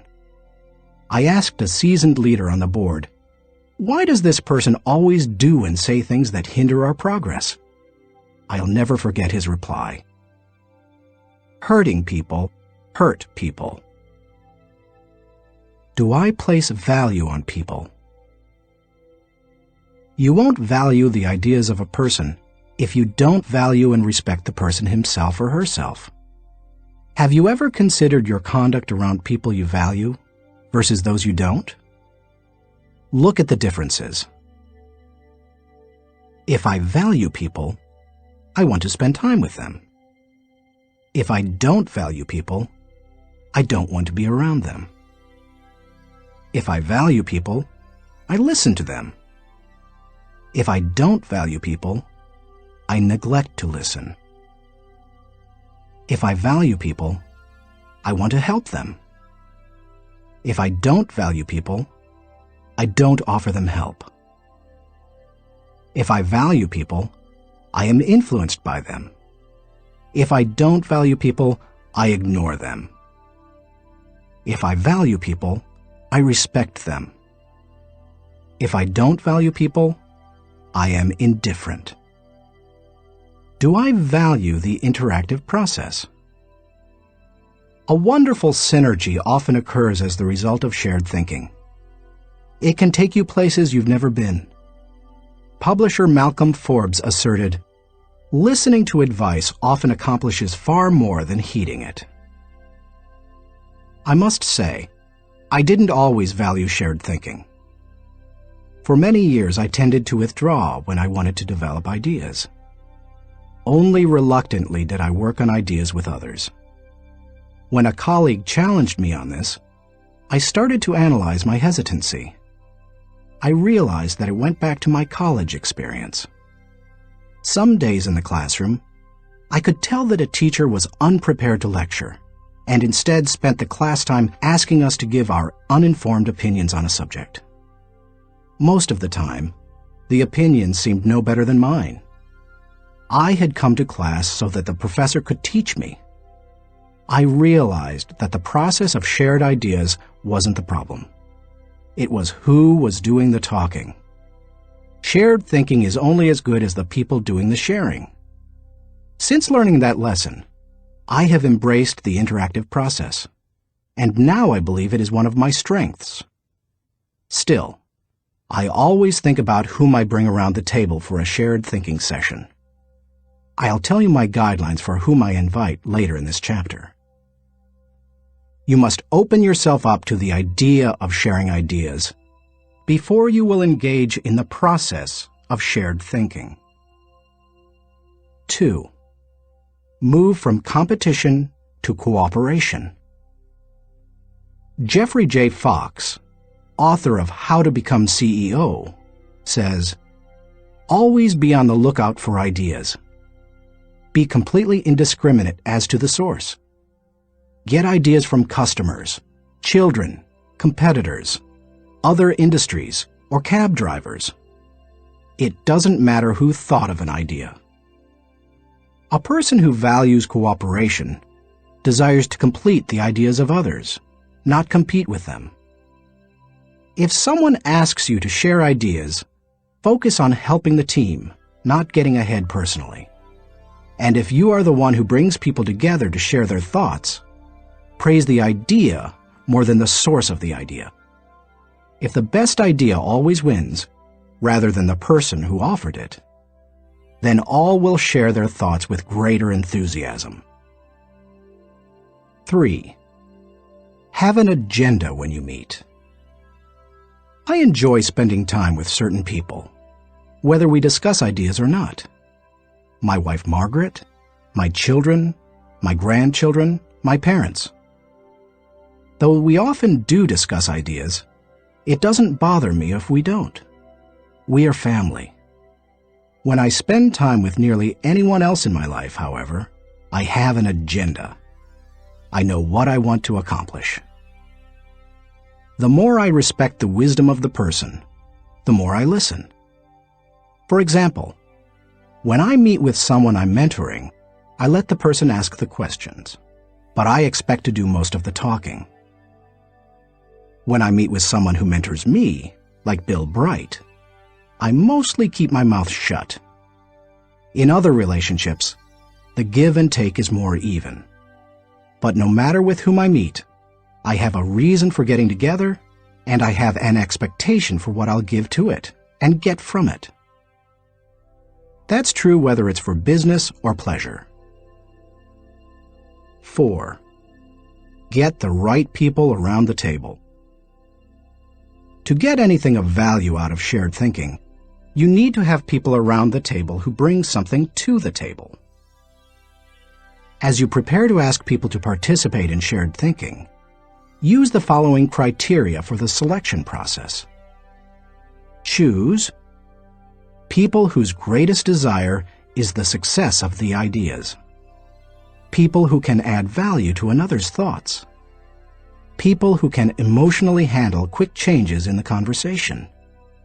People who appreciate the strengths of others in areas where they are weak. People who understand their place of value at the table. People who place what is best for the team before themselves. People who can bring out the best thinking in the people around them. People who possess maturity, experience, and success in the issue under discussion. People who will take ownership and responsibility for decisions. People who will leave the table with a we attitude, not a me attitude.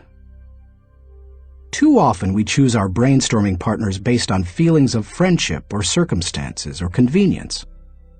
But that doesn't help us to discover and create the ideas of the highest order. Who we invite to the table makes all the difference.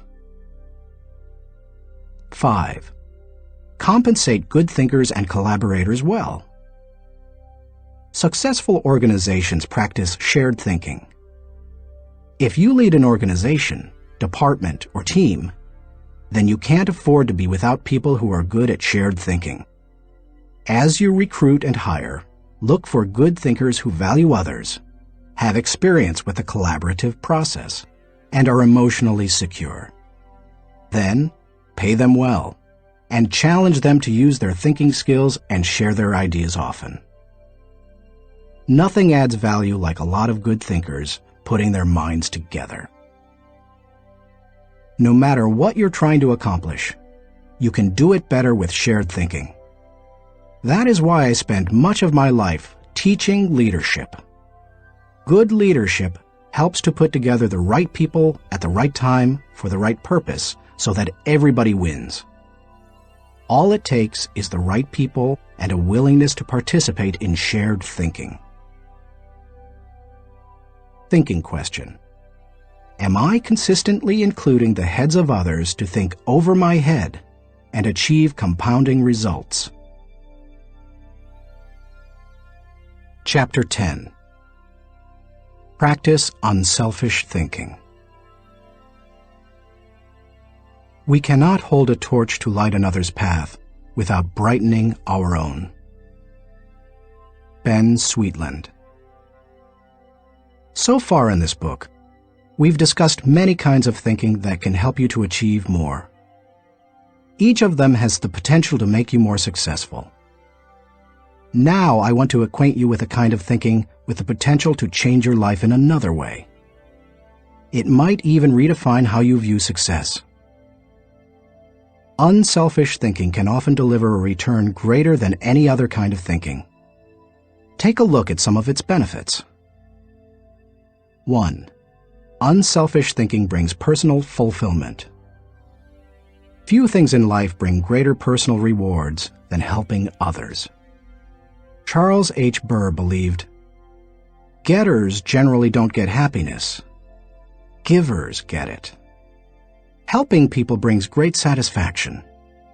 When you spend your day unselfishly serving others, at night you can lay down your head with no regrets and sleep soundly.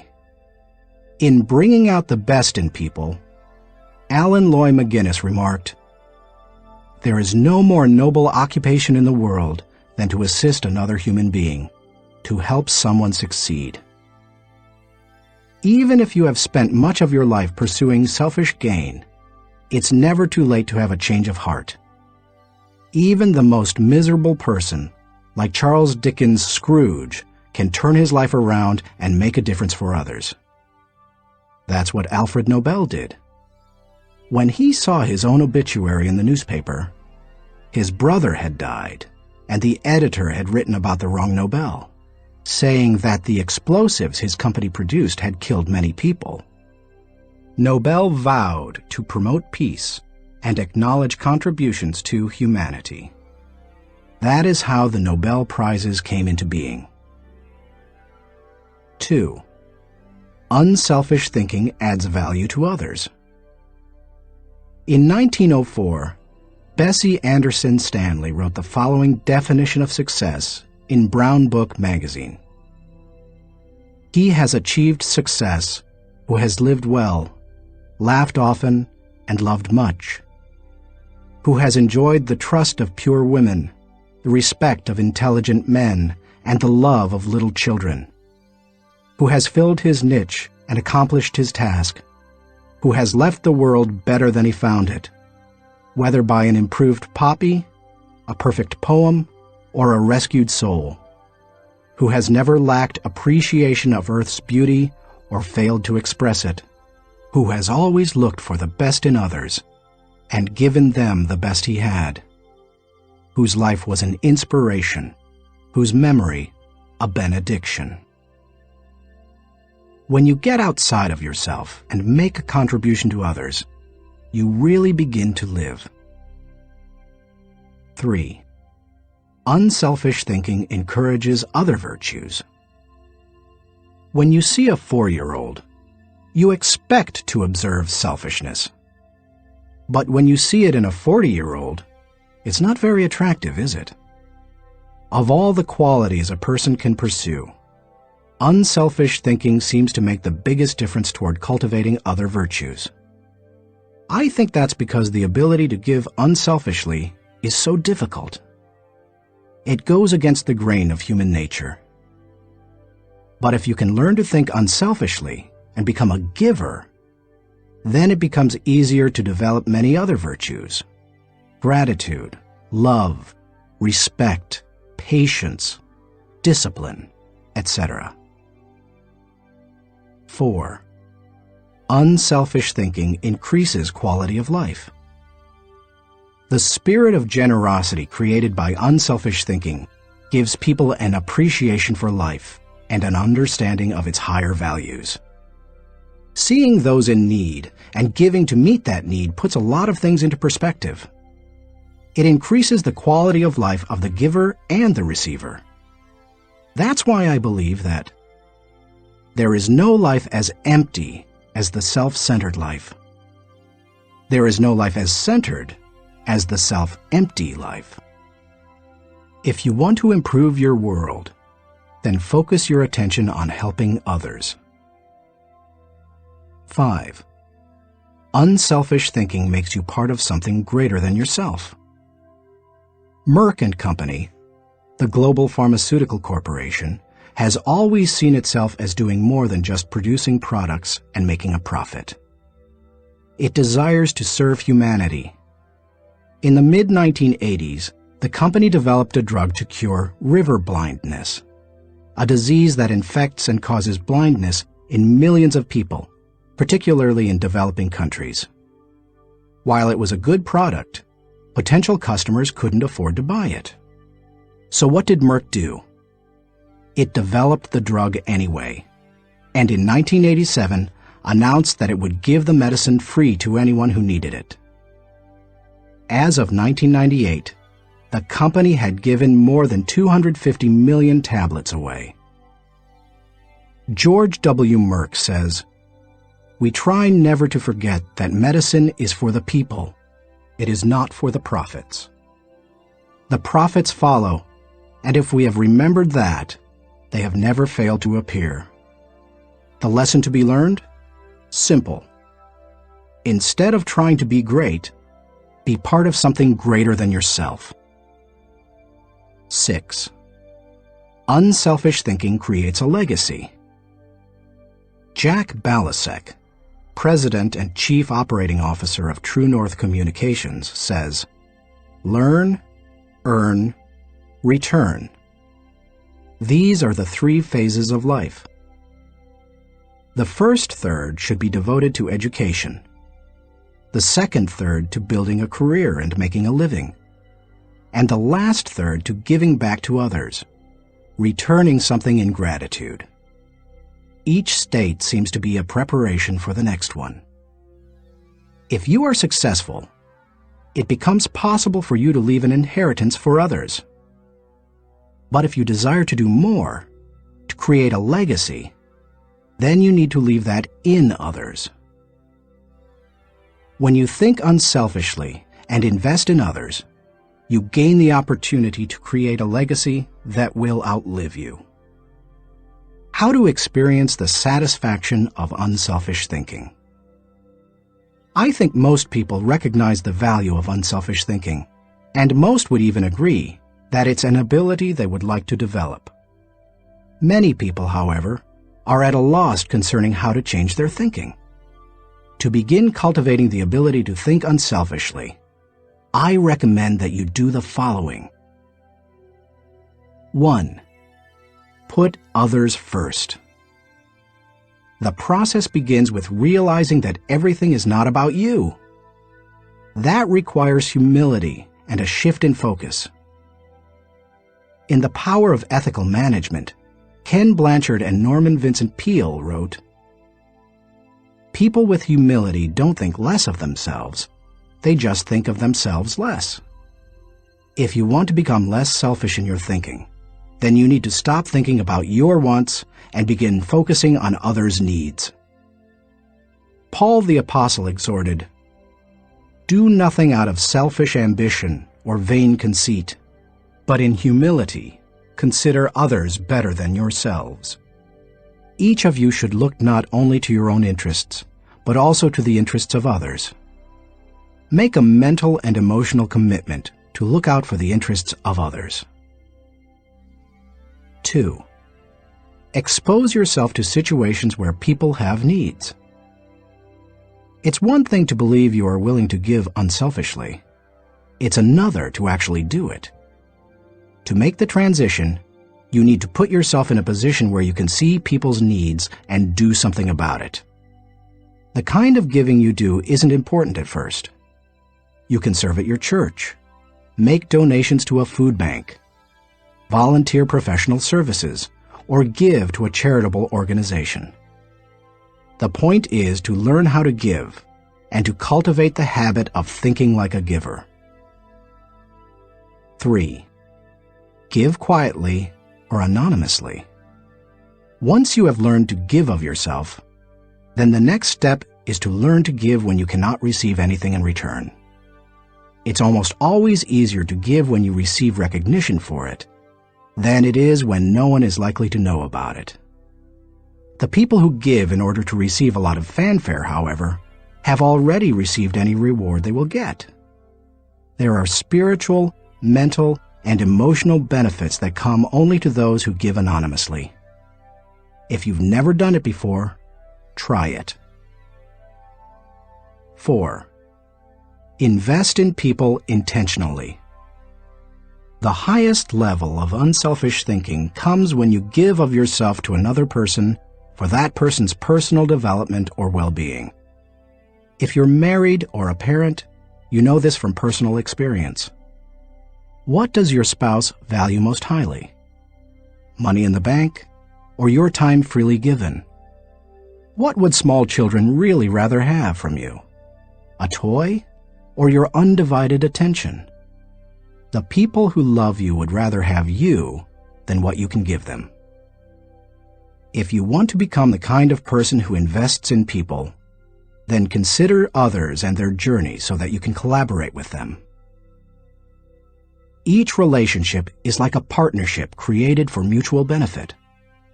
As you go into any relationship, think about how you can invest in the other person so that it becomes a win-win situation. Here is how relationships most often play out. I win, you lose, I win only once.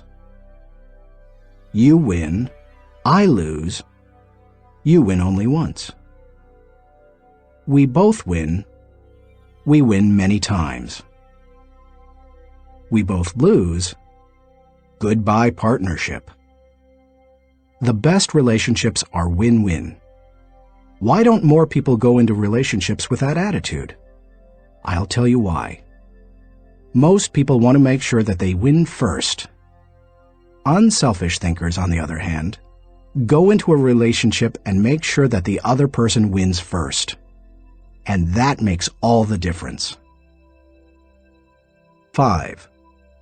Continually check your motives. François de la Rochefoucauld said, "What seems to be generosity is often no more than disguised ambition, which overlooks a small interest in order to secure a great one." The hardest thing for most people is fighting their natural tendency to put themselves first. That's why it's important to continually examine your motives to make sure you're not sliding backward into selfishness. Do you want to check your motives? then follow the modeling of Benjamin Franklin. Every day, he asked himself 2 questions. When he got up in the morning, he would ask, "What good am I going to do today?" And before he went to bed, he would ask, "What good have I done today?" If you can answer those questions with selflessness and integrity, you can keep yourself on track. Give while you live. In the fall of 2001, we all witnessed a demonstration of unselfish thinking unlike anything we had seen in the United States for many years. Who can forget the events of September 11th, 2001? I had just finished teaching a leadership lesson when my assistant Linda Eggers came into the studio to announce the tragic news. Like most Americans, I remained riveted to the television all day and heard the reports of the firefighters and police officers who raced into the World Trade Center towers to help others, never worrying about their own safety. In the days following the tragedy, millions of Americans expressed a great desire to do something that would help the situation. I had the same desire. InJoy was scheduled to do a training via simulcast on September 15th, the Saturday following the tragedy. Our leadership team decided to add a 1.5-hour program titled America Prays to the end of the simulcast. In it, my friend Max Lucado wrote and read a prayer, expressing the heart's cry of millions. Franklin Graham prayed for our national leaders. Jim and Shirley Dobson gave advice to parents on how to help their children deal with the event. And Bruce Wilkinson and I asked the simulcast viewers to give financially to the people injured on September 11th. Amazingly, they gave $5.9 million, which World Vision graciously agreed to distribute to those in need. Unselfish thinking and giving turned a very dark hour into one of light and hope. Less than 2 weeks after the tragedy, I was able to travel to Ground Zero in New York City. I went to view the site of the destruction, to thank the men and women clearing away the wreckage, and to pray for them. I can't really do justice to what I saw. I've traveled to New York dozens of times. It's one of my favorite places in the world. My wife and I had been up in the towers with our children many times before and have wonderful memories of that area. To look at the place where the buildings had once stood and to see nothing but rubble, dust, and twisted metal, it's simply indescribable. What many Americans didn't realize is that for many months, people worked diligently to clean up the site. Many were New York City firefighters and other city workers. Others were volunteers. They worked around the clock, 7 days a week. And when they came across the remains of someone in the rubble, they called for silence and reverently carried them out. Since I am a clergyman, I was asked to wear a clerical collar upon entering the area. As I walked around, many workers saw the collar and asked me to pray for them. It was a humbling privilege. American educator Horace Mann said, "Be ashamed to die until you have won some victory for humanity." According to this standard, New York City's firefighters are certainly prepared for death. The service they perform is often truly heroic. You and I may never be required to lay down our lives for others as they did. But we can give to others in different ways. We can be unselfish thinkers who put others first and add value to their lives. We can work with them so that they go farther than they thought possible. Thinking question. Am I continually considering others and their journey in order to think with maximum collaboration? Chapter 11. Rely on bottom-line thinking. There ain't no rules around here. We're trying to accomplish something. Thomas Edison, inventor. How do you figure out the bottom line for your organization, business, department, team, or group? In many businesses, the bottom line is literally the bottom line. Profit determines whether you are succeeding, but dollars should not always be the primary measure of success.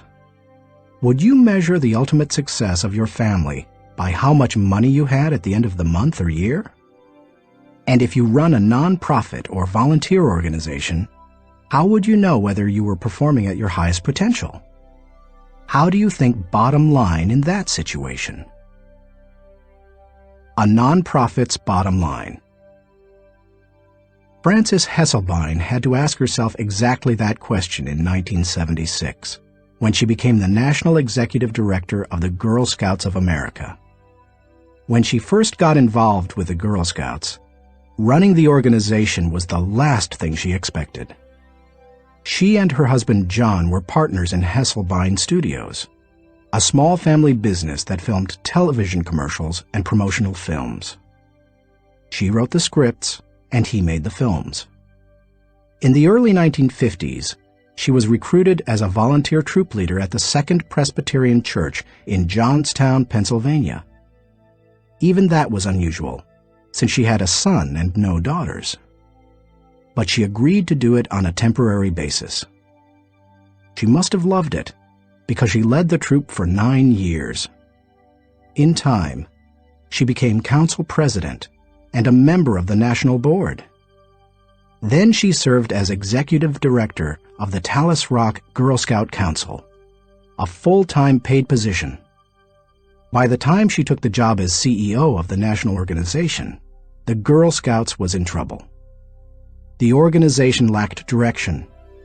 Teenage girls were losing interest in scouting, and it was becoming increasingly difficult to recruit adult volunteers, especially with greater numbers of women entering the workforce.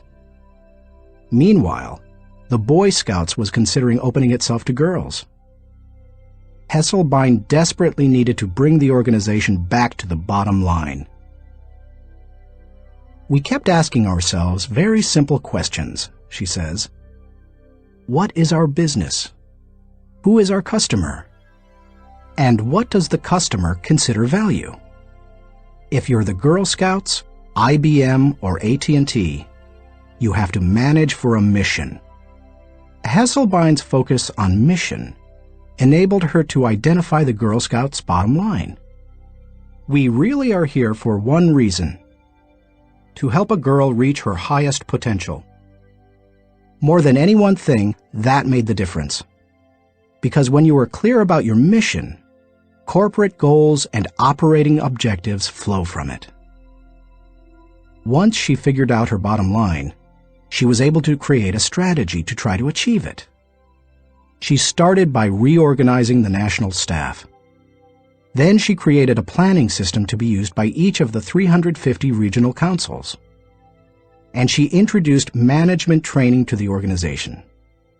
Hesselbein didn't restrict herself to changes in leadership and organization.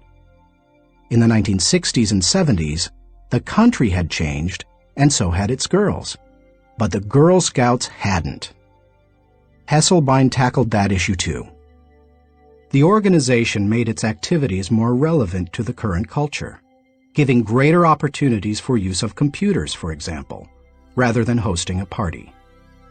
She also sought out minority participation, created bilingual materials, and reached out to low-income households. If helping girls reach their highest potential was the group's bottom line, then why not be more aggressive helping girls who traditionally have fewer opportunities? The strategy worked beautifully. Minority participation in the Girl Scouts tripled. In 1990, Hesselbein left the Girl Scouts after making it a first-class organization.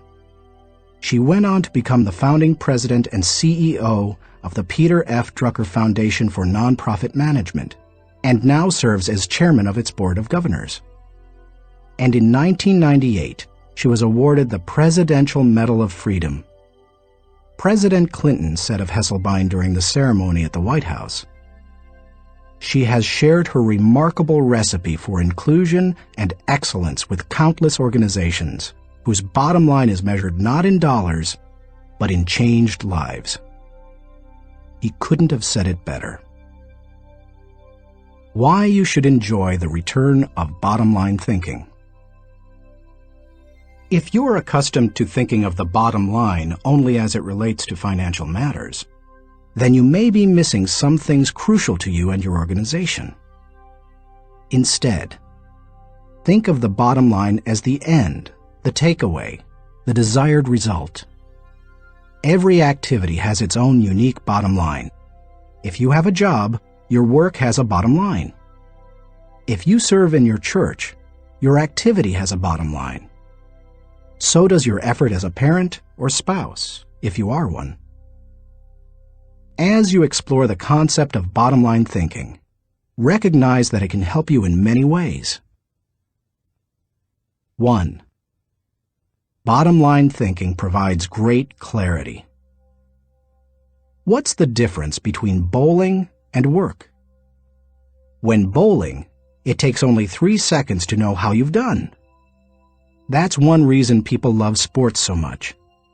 There's no waiting and no guessing about the outcome.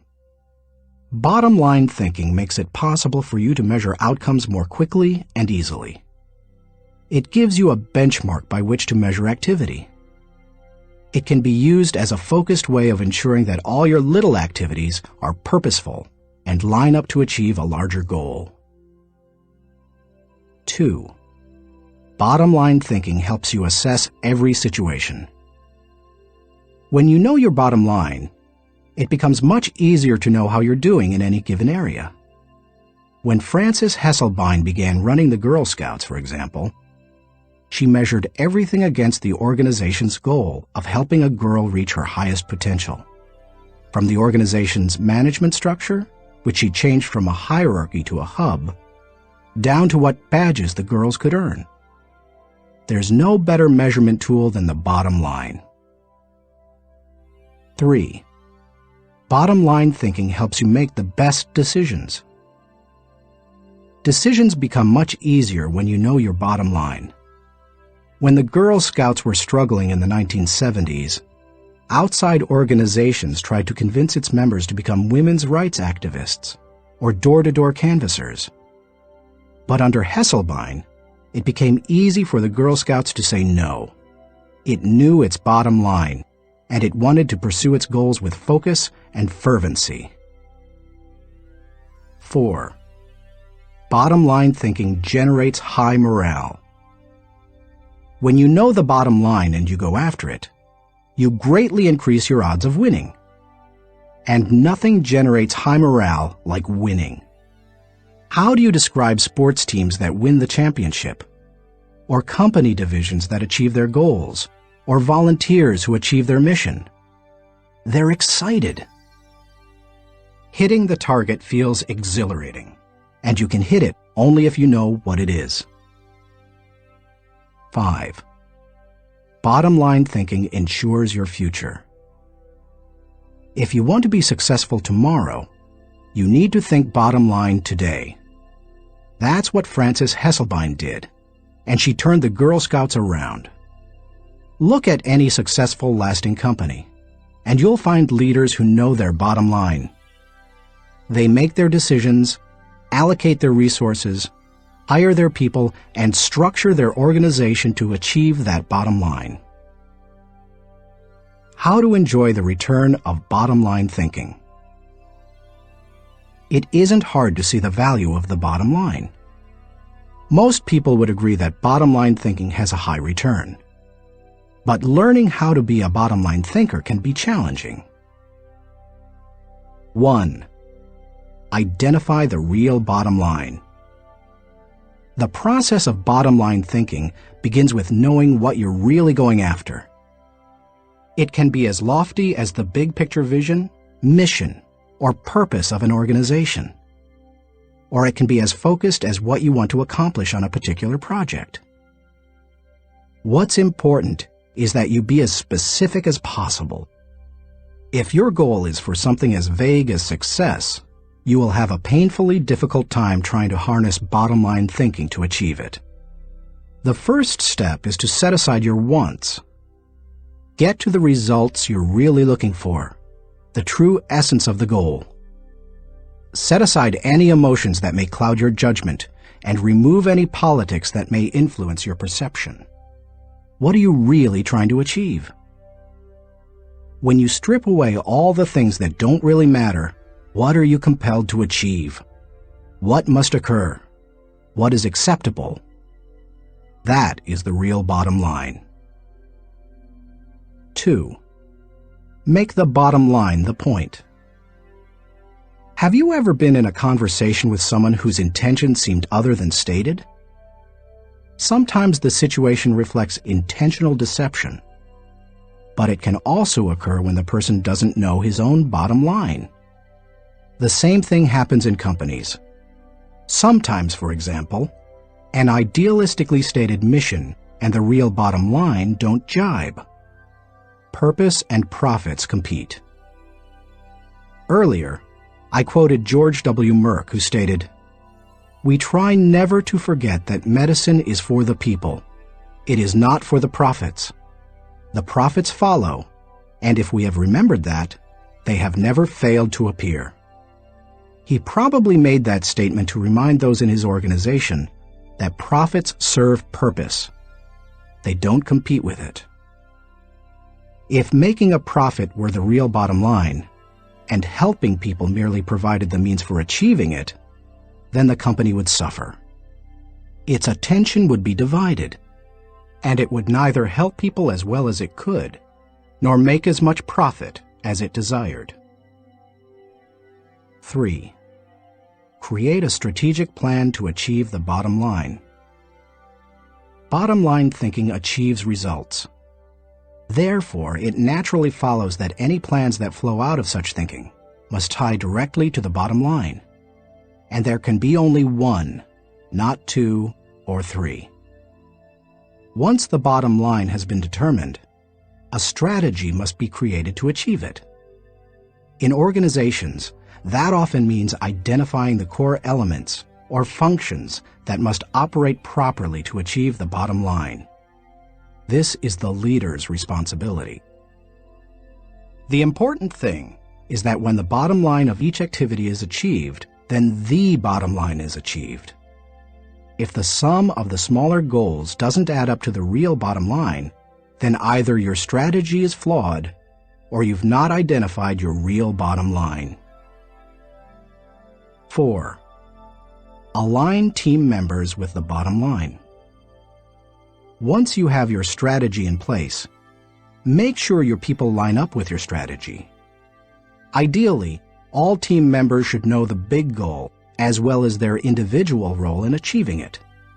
They need to know their personal bottom line and how that works to achieve the organization's bottom line. 5. Stick with one system and monitor results continually.